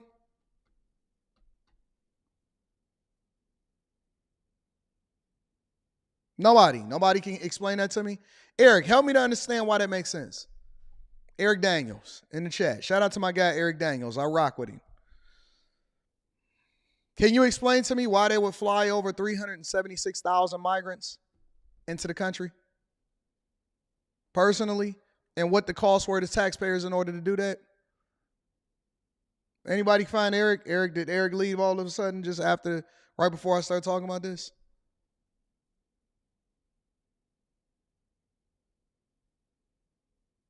No? Okay, Eric, I guess you decided that you didn't want to give us any TU. What is TU?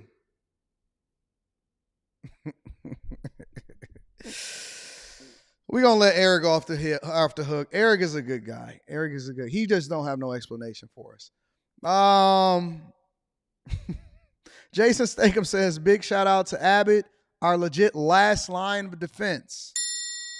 Trying to turn Texas and Florida blue. Thank you, Eric, for giving me the explanation to help us to understand it. Thank you, Eric. So they spent money in order to bring all of these people over here because they want to turn Texas and Florida blue. Do you agree with that? I just wanted you to say it. Shout out to Eric, my guy. I love Eric. Jason Statham, I appreciate you, sister. Mr. AD, how easy is it to falsify a mail-in ballot? Now y'all asking the right questions. Maybe we could do a Friday show about that. Delta Fox says, where did you get the black hoodie from last week? The one with the Egyptian face and the sun on it and the glitter? My nephew wants one, thanks. You sure you want that one? Talking about the Versace hoodie? I can pull it up if you want me to. I can see if I can find it. Let me see if I can find it for you. I'll show you. I actually got mine in, I think I got that one in Vegas. I'm almost positive that I got that one in Vegas. Yeah, I bought that one in Vegas. Let me see. I will show you.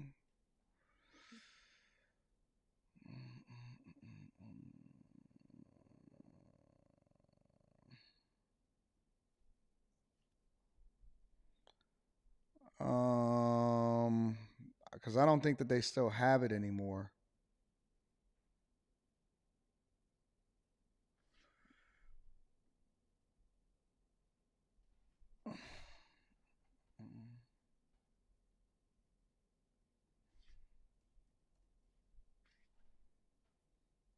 I don't think that they have it anymore.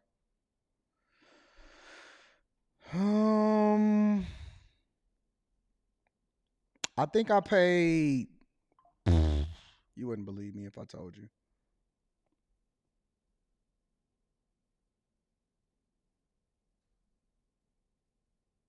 How much did I pay for that hoodie? I don't remember how much I paid for that hoodie. I don't think you want to know, though, anyway. That's not it. No, because it actually got real stones on it.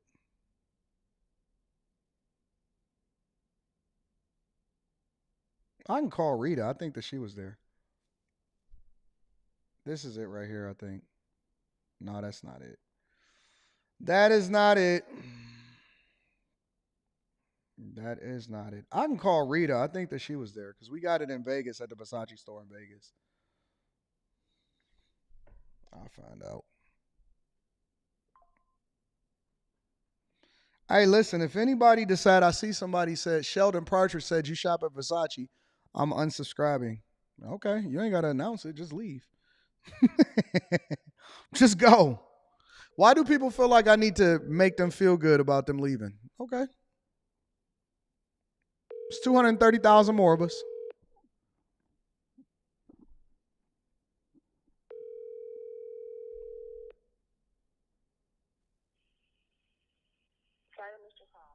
Yeah. If she called me back, I'll find out. But I think I paid like $2,600 for that hoodie. I'm almost positive I paid $2,600 for that hoodie or something like that. It was somewhere around that. Hoodie.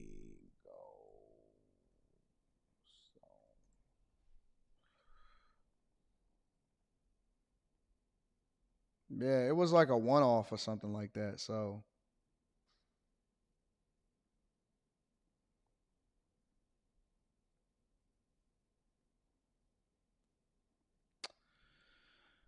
I don't know. If I find it, I'll let you know. Send me an email and I'll send you a link if I find it, and we could just go from there. Yeah, I don't see it available online. So, yeah. So it is what it is. Anyways, moving on with the show. Let me read the rest of the super chats and then we'll go on from there. Shout out to Delta Fox. Send me an email and I think I got a receipt for it. So we'll go from there. Shout out to you. Thank you for supporting the platform. Jamal Fowler says for the collection plate. Thank you, Anton. Shout out to you. Shout out to my dog. Sam Atkins says, explanation. They are the replacements for the voting and trade laborers. Regular Americans no longer participate. I think that that's also a factor. That's also a factor. Versace is actually one of my favorite brands. So if you unsubscribing because I rock Versace, then you should have did that a long time ago. I've been rocking Versace. Bitcoin Brown says, I don't want to do too much research because I want to be researched. It's a bar time. I don't want to be researched. You always keeping it sharp mentally on the Millionaire Morning Show. Shout out to you, boss. Shout out to you, Brand family. I appreciate you. And then last but not least, Tadashi Davis says black folk being replaced in the Democratic Party. I don't think it's just black folk. It's a lot of white people that's Democrats too. I think that winning half of the vote, wasn't it over 100 million people that voted or something like that during the last election? It was way more than 13.6% of the population. So, yeah, man. Yeah. All right, let's go ahead and get into the next thing, which is minimum wage hikes. The minimum wage hikes. So, yeah, I got Versace robes in every color. I got red. I got 3 black. I got a pink one. I got a white one. I got a whole bunch of them. Got the hoodies, the flip-flops. I love Versace style. Yeah, but these minimum wage hikes, they say that they killing businesses. Take a look. And we begin at 4 with that major minimum wage increase for fast food workers across our area. Good afternoon, everyone. I'm Carolyn Johnson. And I'm Lolita Lopez in for Michael Brownlee. Many restaurants already responding to the wage hike, raising the prices on everything from coffee to burritos to burgers. NBC4's Conan Nolan joins us now from the newsroom with more on what this means. Conan. That's right. Never before has an industry faced a surge in labor costs like this one. Normally, minimum wage hikes are phased in over time. This was a 25% pay hike all at once. And while it was targeted for fast food workers, it is clear the impact will be felt in multiple sectors of the Southern California economy. For fast food workers across California, it was a good day to clock in. Every hour is just $20, so it's like giving you a $20 bill each time you work and stuff. You know, it's going to help us out a lot. The state's Shout out to the landmark Pizza Hut workers making $20 an hour. Let me get a round of applause for the Pizza Hut workers. Dog, McDonald's, Pizza Hut, Taco Bell. You want fries? You want extra fries? You want a Biggie fry? You want a Frosty with that burger? 20 bands an hour. Starting off. That's just starting off. It's going to go up. That's starting off. $20 an hour. I bet you are excited. Hey. More BBLs, more all of that, right? Anyways, let's continue. Minimum wage hike for fast food workers of chains of 60 restaurants and above, rising from $16 to $20 an hour overnight. Lizette Aguilar has worked for McDonald's for 17 years. She says she's eager for that first big paycheck. Wait. How long has she been working at McDonald's? To $20 an hour overnight. Lizette Aguilar has worked for McDonald's for 17 years. 17 years and you don't know how to speak English? Okay, all right. Hold on. You've been working at McDonald's for 17 years. That means that you've been here for almost 2 decades. She started working at McDonald's shortly after I got married. And she don't even speak English? No English? No hablo English? Man, what? How you taking orders? What you doing back there? She never. Jesus Christ. She says she's eager for that first big paycheck. But for franchise owners, the dramatic surge in labor costs, including payroll taxes and workers' compensation insurance, is a nightmare. Michaela Mendelson owns 6 El Pollo Loco franchises, 4 in LA County, 2 in Ventura. My average store will go up $180,000 a year.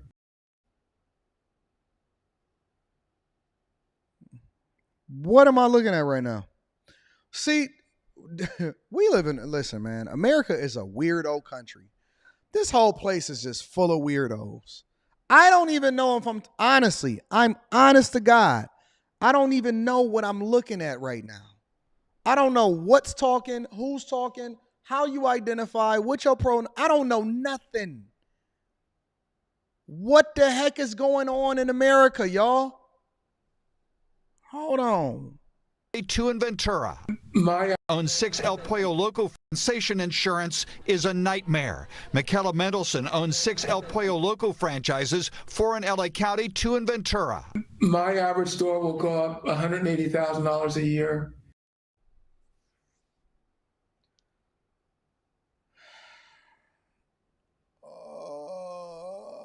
This is not a real place, bro.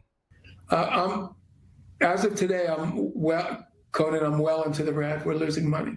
As with other franchise owners across the state, Mendelson says prices will need to rise. Kiosks went up last week. I think AI in the more long term, maybe by later next year, will be in the drive-thrus. And you won't know if you're talking to a robot or a person. Look, you hear that? I got to say they, because I don't know what I'm looking at. They said that AI is going to be replacing the people that's asking for the orders and drive-through.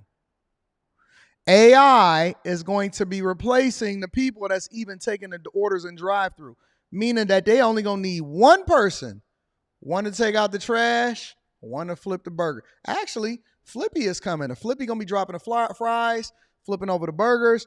Y'all keep asking and wondering how y'all get so much processed food, why everything is automated. Well, here's why. Because you don't need people anymore to do anything.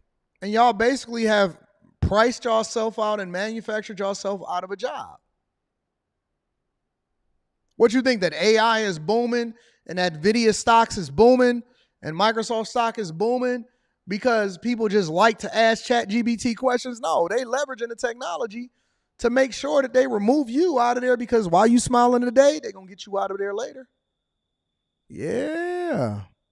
Elsewhere, there's confusion as to which restaurants are covered in the new law. Gabriella Campbell owns a Handel's ice cream franchise in L.A. She asked the author of the bill, Assemblyman Chris Holden of Pasadena, if her store was included in the mandatory minimum wage hike. She says he told her to talk to the group that wrote the law, the Service Employees International Union. Upon further contact with SEIU, they also decided that their scope was very limited and most likely would not be able to carve out an exemption for us, so that we would probably need to write our own bill. It may not matter. While the new labor union written law targets fast food workers, it will impact wages in all sectors of the economy in need of low-skilled help. That's according to economist Alan Ginn of the University of San Diego. Because the labor market's competitive. It's still a tight labor market. Companies are having difficulty finding employees. And so if fast food is paying $20 an hour, other restaurants are probably going to have to at least match that in order to retain their employees. And then people outside the restaurant industry will probably have to up their wages. So check this out, though. There's another side to this. Because everybody is smiling and giggling. They showing all of their teeth. Everybody's smiling and giggling and they showing all of their teeth. Cool. She can't wait to get out there to get her fast food. And the owners are saying, listen, we swimming in red ink from day one. I got you. Now, there's another side to this. Check this out. This is a woman that basically is saying, and businesses that's breaking down what's happening on April 1st when this went into law, what happened when they got to work the next day. And can you tell us a little bit about what happened? What happened today when you went into work? So we went into work this morning. My coworkers went in and they came up, they drove up, and there was a locksmith there. He was changing all the locks, and the owner was there, and he basically said that the store is shutting down and gave all of us our last checks. Didn't give us any type of notice, nothing. Welcome to the unemployment line. Welcome to the gig economy. Welcome to the unemployment line. Everybody applying for these McDonald's jobs. And McDonald's is getting a lot of applications right now. Welcome to the unemployment line. On day one, owners of the businesses, you pulled up for your day. Locksmith is there. Hey, I got your last paycheck. You don't have to come in tomorrow. Store is closing completely.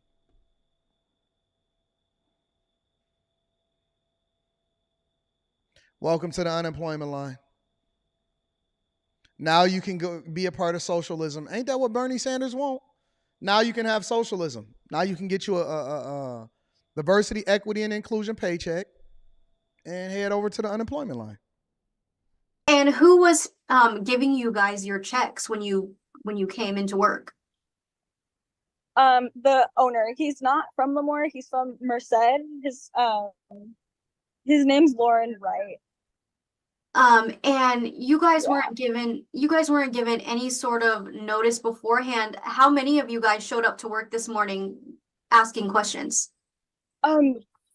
So whenever we open, it's 2 people. So initially it was just those 2 people. Then word spread that our store was getting closed. And I was there probably for about an hour and a half. And we had at least like 6 to 7 employees show up, but I've had all the employees just blowing up my phone this entire time, asking like, why did we close? Why was there no notice? And I'm like, I'm going to be honest, I didn't have a notice either, guys. So there's no way that I could have told you guys. So shout out to my guy, Pan-Africanism Strikes Back. I'm a read that super chat in a minute. I got you, big dog. Shout out. Hey, and make sure y'all go and check out Pan-Africanism Strikes Back. He a great content creator. I love his channel. I love what he does. And you know me, I rock out with my people, my content creators. We gonna absolutely get that there. You guys, so when the two of you showed up this morning, what did you guys do? Did you call someone, or what was kind of your guys' action? So it was actually the general manager and another one of our shift leads that showed up this morning. She called me. And honestly, at first I thought it was an April Fool's joke. I was like, no, like, for real, please be serious. And she was like, they called me Moni. She's like, Moni, I wish I was joking with you. Like, I'm not joking with you. Well, listen, you ain't got to worry about it, baby girl, because we got some of the oldest professions that man has ever known is always going to be available to you. They may phase y'all out of that, too. I heard that they working on that. I heard that they working on phasing y'all out of even that profession. Box is going to be a commodity. Y'all know that they got, like, Instagram profiles and they got new models that's literally completely AI that guys is basically signing up for. And now they're not even going to need y'all. They basically going to outsource Box. Seriously. Honest. No, this is a real thing. Maybe I have to do I'll say that for Friday's show. They're outsourcing Instagram models in Box now. I'm telling you the truth. Y'all don't believe me? Y'all don't believe that they outsourcing Box now, that AI is replacing y'all from the Box?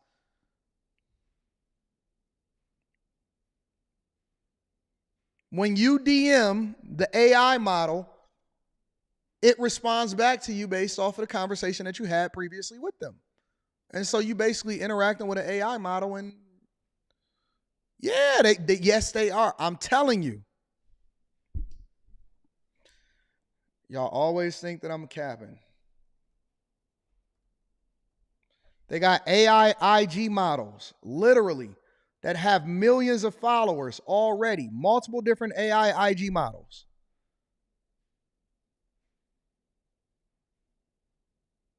They got AI IG models, AI robots. They got Black Lives Matters on their profiles. All of that. For real.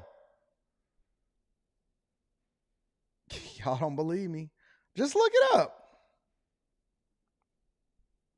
They taking y'all ads, all of that. I've been studying it and everything. So this, for example, this girl right here, right? I'm about to share this with y'all. I'm gonna show y'all. Because y'all think that y'all Box is impenetrable too. Y'all keep on talking about, I don't need a man and all of this other stuff. Look, this girl, her name is Mila Sophia Finn, is literally a 24-year-old virtual girl living in Helsinki. I'm an AI creation, and this is the one that's actually admitting that they're an AI creation. Has a YouTube channel.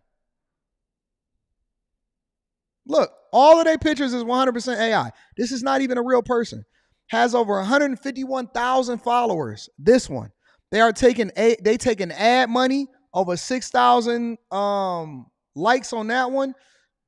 8,000 likes on this one. Look at the people on there. Beautiful, absolutely breathtaking, an amazing, beautiful, gorgeous, stunning, wow, beautiful, beautiful, beautiful young lady. Wonderful, dazzling.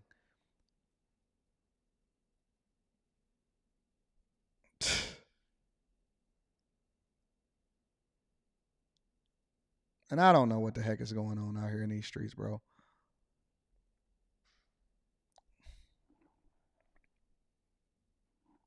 I'm telling you, y'all think that I'm up and aware on everything that's happening in these streets.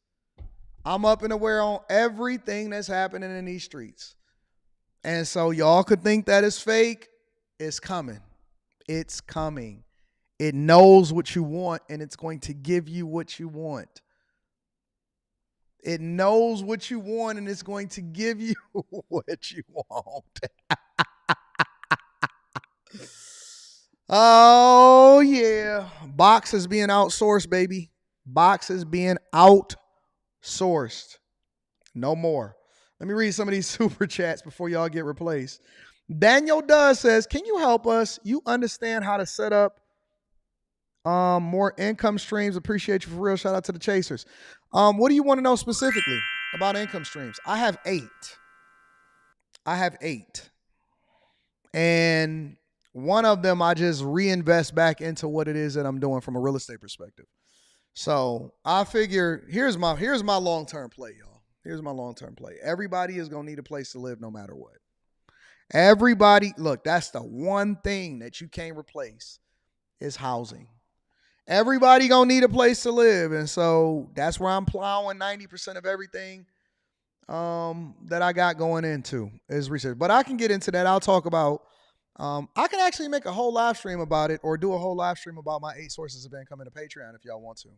So, yes, man. Shout out to you. I appreciate you, Daniel. Space is in the building, says, don't worry about it. They'll be complaining how they're getting 10 hours a week and have to work 4 jobs to get 40 hours pretty soon. It's coming.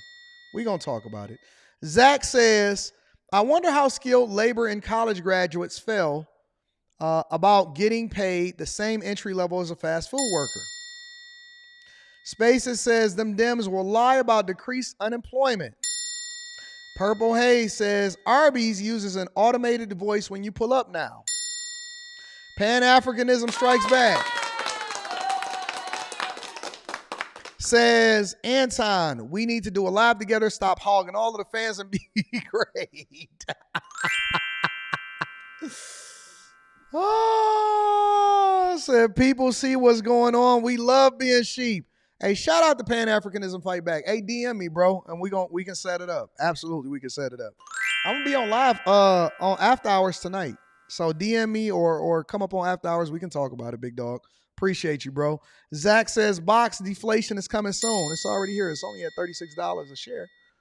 BO hashtag. I mean sticker symbol BO sticker symbol BOXX and VAJJ. That's what y'all said the other day. Let me see. Why doesn't she just offer to share her check with them like a true socialist? It all sounds good until natural human selfishness come into play.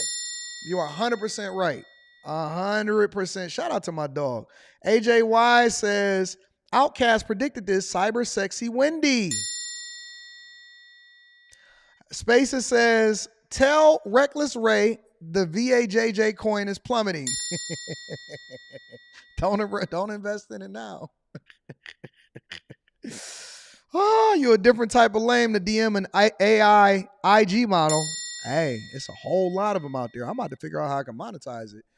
Lucid Experience says they have AI OnlyFans with 10K subs AD. They crazy. Yeah, man. They're going to replace all of y'all anyway. We all going to socialism. We all going to be broke in a minute, so it ain't going to make no difference. But before we get to the Diddy updates, because you know we got to do Diddy. Before we get to that, we got to get y'all up out of y'all houses. We have to get y'all out of y'all houses, and we need to gentrify your neighborhoods, and we need to raise the rent prices on you, even if your neighborhoods is trash. Don't you know that the ghetto is not going to be the ghetto no more? The new ghetto is tent cities. The new ghetto is tent cities. The hoods is not going to be the hoods no more. We gentrifying those. We buying those up. We taking those off the market. We taking your grandmama home. The places that y'all used to gang bang. What up, cuz? We taking all of that. But first, we got to get y'all up out of y'all houses by raising the rents and skyrocketing home prices. And we got to get y'all evicted. Y'all got to take a look. Listen. This is what's happening. For example, over in the Bay Area, this is what the housing market is looking like. The area housing market is once again reaching new highs, and the big beneficiaries, like usual, are homeowners, but this time who are willing to sell. Let's bring in our business and tech reporter, Scott Budman, who's tracking the numbers. Scott, we love talking about this. What are you seeing? Yeah, Raj, we are seeing from local retailers who are telling us sellers are starting to move past concerns over high mortgage rates, now focusing instead on the high returns they can get for their houses. That means higher home prices and a wider gap between buying and renting here in the Bay Area. Steve Carter's kids are looking for homes here, and like many hoping to buy, they're getting sticker shock. That makes it very, very tough to meet that monthly payment, unless you can put a lot down, but then that's, you know, that's difficult too. Here's why. And you still got to pay the property taxes. New numbers from the California Association of Realtors show the median price for a South Bay home is now $1.8 million, a 20% jump in 1 year. That's insane. Who's buying these houses, bro? What do y'all do for a living to be able to afford a $1.8 million house? I'm just curious. When I used to watch House Hunters, back when I was poor, and the 2008 housing crisis, and then right after that, we would watch Lockup. And we ain't had nothing to do except for have a whole lot. That's how we wind up becoming so connected. Me and my wife, we went poor. See, look. You don't know somebody until you go poor with them. That's why I keep telling y'all to don't even date once you become successful, because it's a moot point. Go do what you got to do, move on, or whatever. Because you're not poor enough to actually understand a person. You don't understand a person. I'm going to make a whole vlog about that today, because that's important. Real talk. You don't know somebody until you've seen them go poor. That's the next video that I'm dropping on the Anton Daniels channel.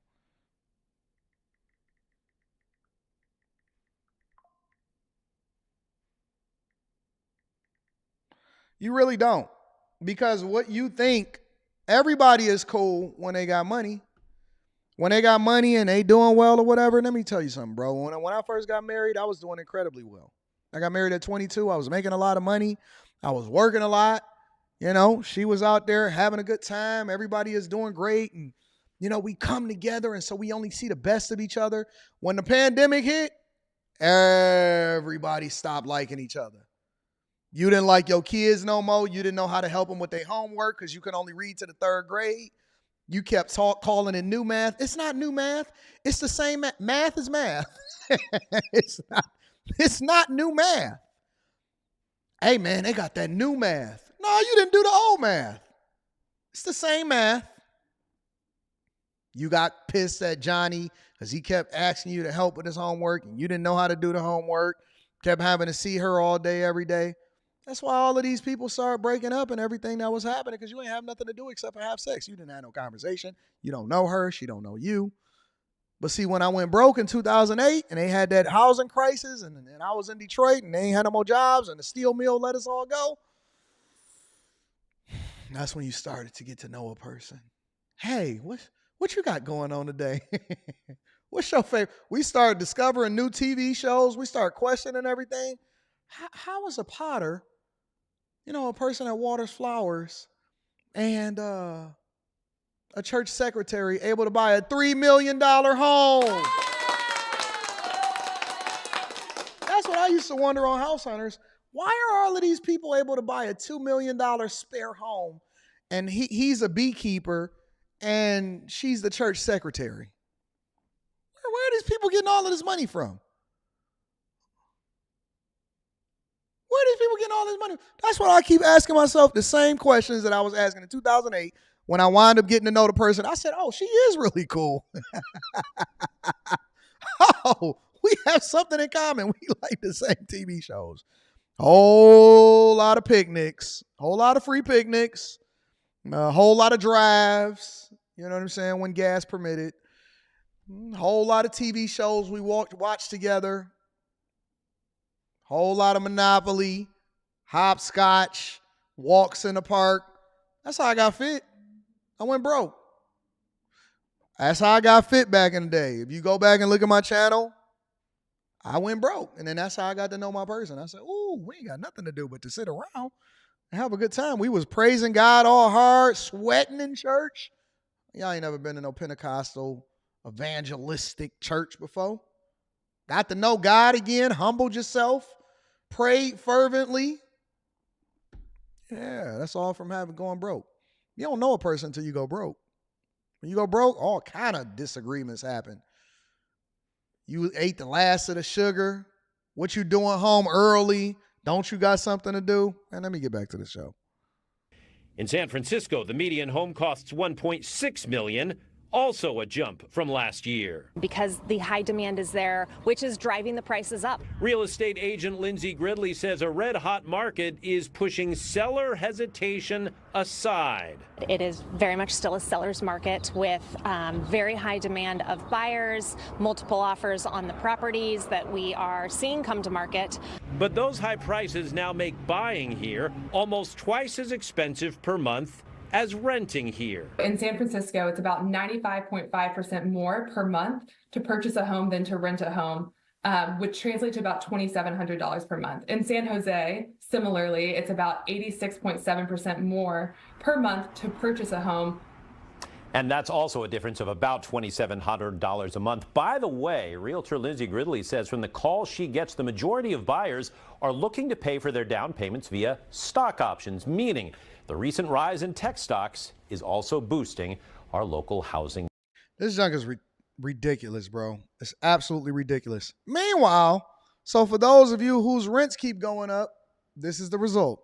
I do love this old town. For 75-year-old Catherine Weaver, the small town of Aberdeen, Washington, just 2 hours west of Seattle, has always felt like home sweet home. And my kids took karate lessons over in the next block. That is, until she was forcibly removed. Look at that. Window is cracked. Windshield got, it got that crack coming all the way down. I ain't gonna worry about it. It'll get there. It'll get there. How many of y'all have ever drove with a windshield, the crack going down the windshield? It turned from a rock and then it started going all the way down. We ain't gonna worry about that. We'll get to that later.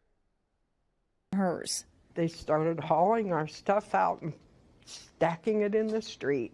And people would come by and dig through it and take what they wanted. Catherine says she and her daughter Liliana moved into an apartment a few years ago and quickly started having problems with the landlord. We had been there almost no time at all when they jumped the rent up some more. The cupboards and the drawers in the kitchen were off the rails.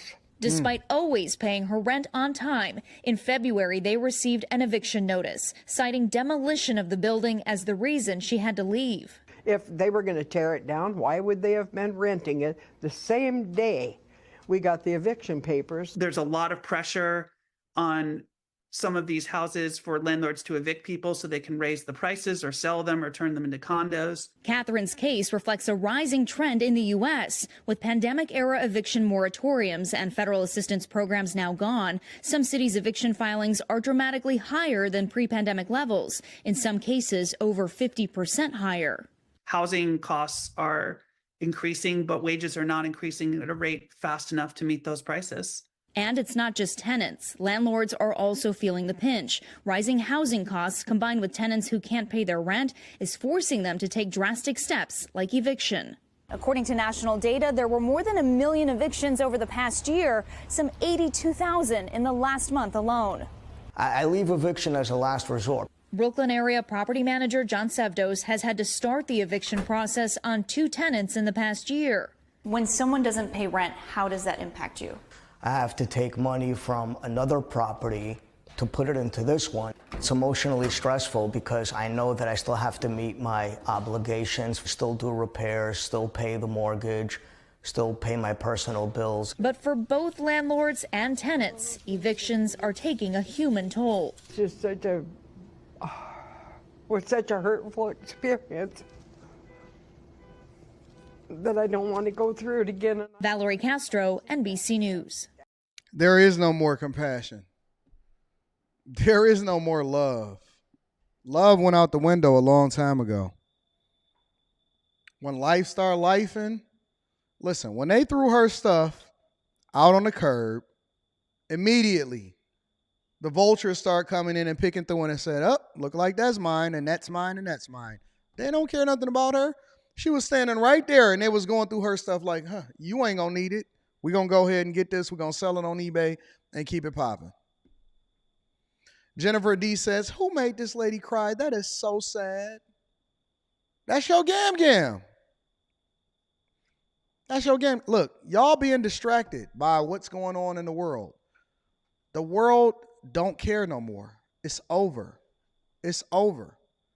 Gam Gam, Paw Paw, all of them, tent cities, living in their cars, sleeping in the back of their F-150 with a blue tent on top of it. It's messed up, bro. It's honestly messed up. And it's not going to get better. It's going to get worse. We mortgaged our futures in order to pay for the excitement in our present, and now we're going to pay the piper because essentially and eventually it all comes crashing down. It's all going to come crashing down. Nobody gets away for long. Eventually, you got to pay the piper. Shout out to my dog, Pan-Africanism Strike Back. Says $10,000 to report your rich neighbor. It's coming. It's coming. It's coming. It's coming. It's coming. And they're going to tax y'all to death, too. They're going to absolutely tax y'all to death. Shout out to my dog, Pan-Africanism Fights Back. Before we go, like always, I got to give you guys an update on the diddler.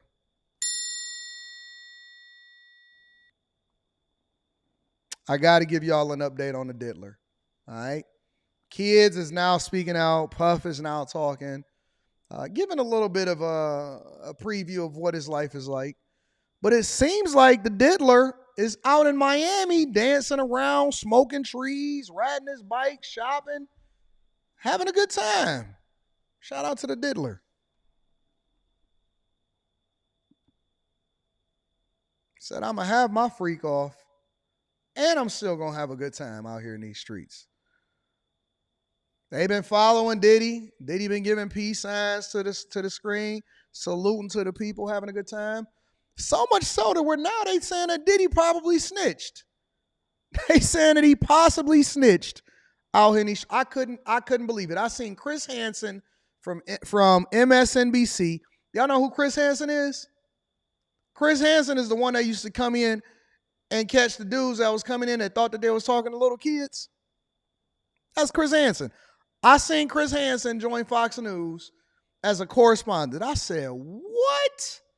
In order to try to figure out whether the diddler was snitching. I said, not Chris Hansen, the one that come from behind the curtain and say, hey, sir, can you put your hands back on the counter, please? Yeah. So, and then you walk in with his papers. So, what did you mean when you told the person that you thought was 13 years old when you thought that they was 12? What did you mean by saying that I want to come over and feel you up? And I used to be sitting there rolling like, look at this sucker about to lose his job, lose his marriage, lose everything. So you drove from 3 counties over. It took you 2.5 hours to get here.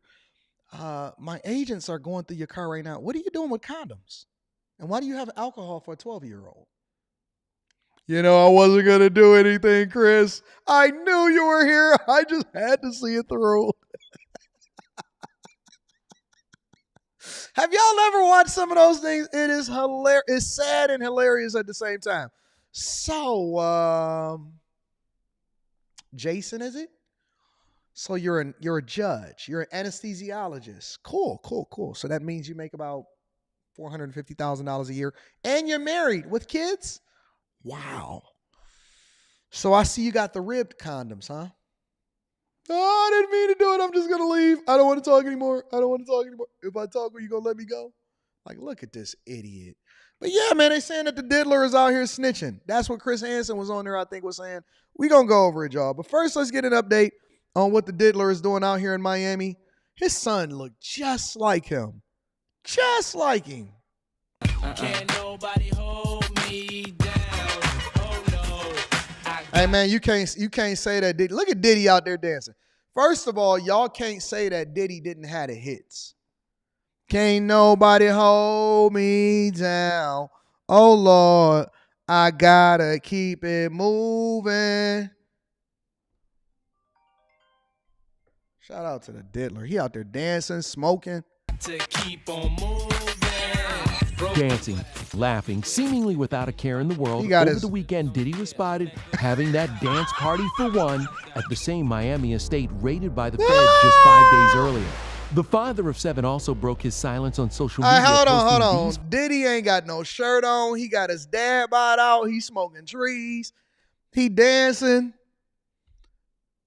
What is going on? Is Diddy I need to know if he getting arrested or not. Because I know that y'all want to get due process.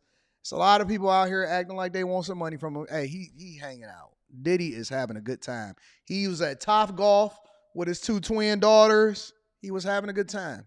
Photos of his 17-month-old daughter with the caption, quote, "Happy Easter from baby love." Diddy's 26-year-old son, Christian, who was handcuffed and questioned during the LA raid, also posted for the first time. He says, quote, "Stop with the caps," which is slang for lies. I don't want to play too much. Come out and play. Let's see what Chris Hansen has to say about the diddler. The diddler is out here having a good time. A lot of y'all keep saying he's doing that to keep from crying. Maybe. But it looks really fun inside of Miami right now. Joining me now, host of Takedown with Chris Hansen, Chris Hansen. So now we have 2 people come out saying that Diddy was talking to the feds. Do you think that's true? Whether it's true or not, and he might have been cooperative in some way, shape, or form, you don't get away with human trafficking unless you give up John Gotti or something like that, and that's not what happened here. I can tell you, Jesse, that this investigation's been going on for a long time, very closely held by HSI, so much so that even some of the agents on the raid a week ago today didn't know whose house they were raiding until they got there. That's how closely held this investigation. Wow, because there could have been a tip. Absolutely.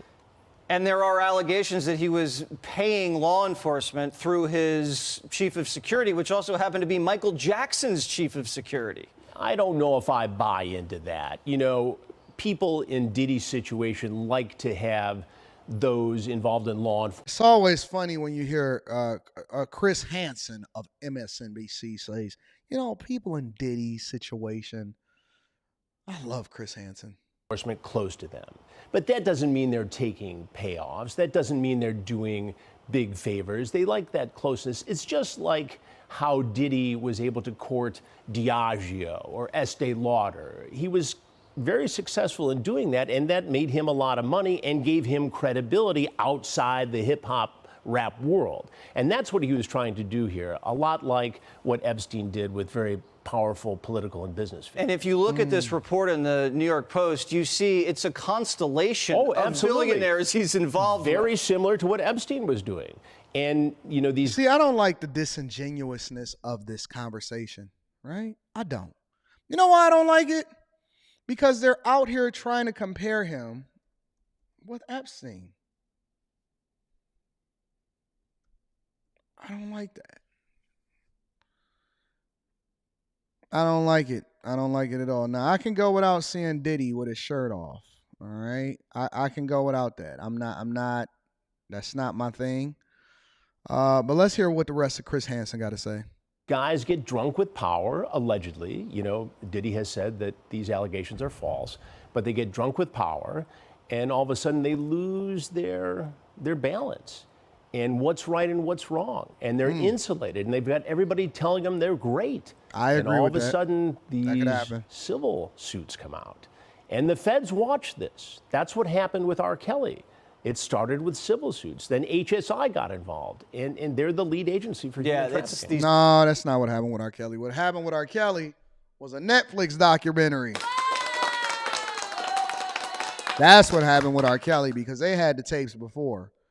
And so the Netflix documentary blew the cap off of that, no pun intended. Civil suits are just like a silver platter for the feds. Very helpful, very helpful. Take these guys down. All right, well, we'll see how this plays. So let me look at the New York Post real quick. I want to see what the New York Post got going on. Sean Diddy Combs. You can see what I've been researching. New, no, let's do this. Look at Diddy. I see you, Diddy. You see what I've been researching. New Coogis. I need the classics too. It says, Embattled rap mogul Sean Diddy Combs was smiling and laughing and seeming as if he didn't have a care in the world as he was spotted out Friday, Miami Friday and Saturday in the latest string of sightings since the authorities raided his home as a part of a trafficking probe. Fitness trainer Wes Watson, we know about that. Diddy is out here walking with confidence. I guess they over at his boat docks.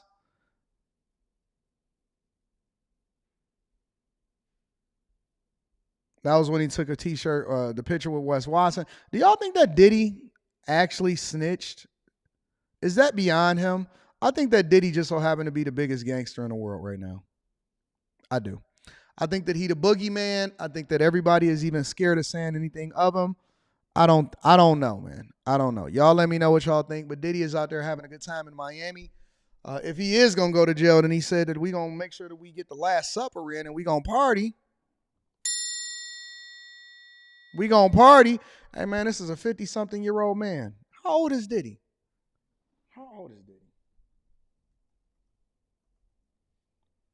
54 years old. 54 years old. Hey. So we're going to keep an eye on it. This is Diddy week. We're going to keep an eye on it, and we're going to make sure that we keep you guys informed of what's happening out in these streets. And we're going to get it popping. All right? After hours tonight. I don't know what I'm going to talk about yet. We just going to freestyle it. We're going to figure it out. After hours, we're going to get it popping, y'all. I want this AP right here. I want this AP. Y'all enjoy the show? Did y'all enjoy what we got going on the most entertaining morning show in the world? Jeremy H. says, I'm a landlord. When the hospitals email me to turn my rentals into Airbnbs for their travel nurses, I sent the eviction letters that day.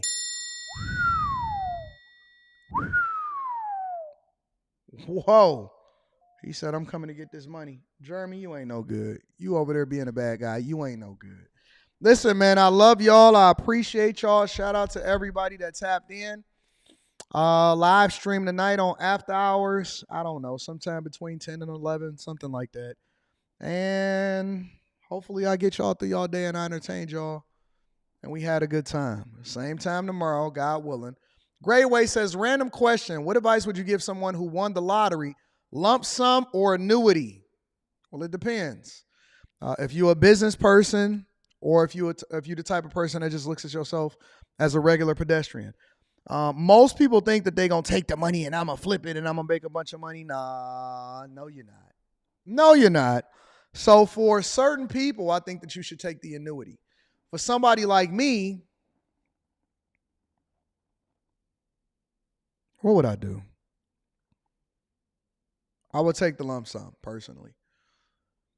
For somebody that's just trying to relax, and if you don't look at yourself as an entrepreneur and you don't understand everything from a business perspective, I would take the annual payments. For me personally, the way that I'm going to invest it, because I'm going to get rid of all of it.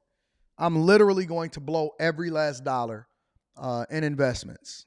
I'm throwing every dime, every dollar into building properties and the real estate and into my portfolio.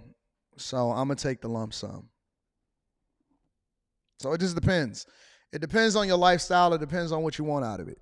I think that for most people, because a lot of people need to get that out their system. You know what I'm saying? A lot of people need to get the spending out of their system. They want to get a new car. It's going to be biting them. It's going to be itching them. Everybody say that they're not going to spend no money. Yes, you are. Yes, you are. So for the first year or two, you're going to blow all of that because you know you're going to have 18 years more payments. And then that's when you're going to start focusing and you're going to smarten up because you're going to get it out of your system and it's not going to be that important to you. So you got to balance it out. You got to balance it out, all right? I'm taking a lump sum personally. I think for most people that don't understand money or business, I think that they should take the annuities. So it just depends on who you are and what you want from it and whether or not you understand how money works, all right? All right? Yeah, it's your money. You can invest whatever money you make. You absolutely can invest lottery money. Why wouldn't you be able to invest lottery money? It's your money. You can do whatever you want with it. Once it's yours, you can get it. All right, great question. I like that question, and let's get to it. So I love y'all. I appreciate y'all. Make sure y'all tap into the Patreon. Best day to invest in a Patreon is the second day of the month if you didn't invest yesterday, and we're going to get it popping. I love y'all. I appreciate y'all. I need y'all to do me one more favor before we get up out of here. Make sure you share this with your family and friends. You don't want to be successful by ourselves. We don't. We got work to do, and we got to change some lives, and we got to affect people in a positive way, and we going to run it up. I love y'all. I appreciate y'all. I'm going to holler at y'all tonight on After Hours. Peace.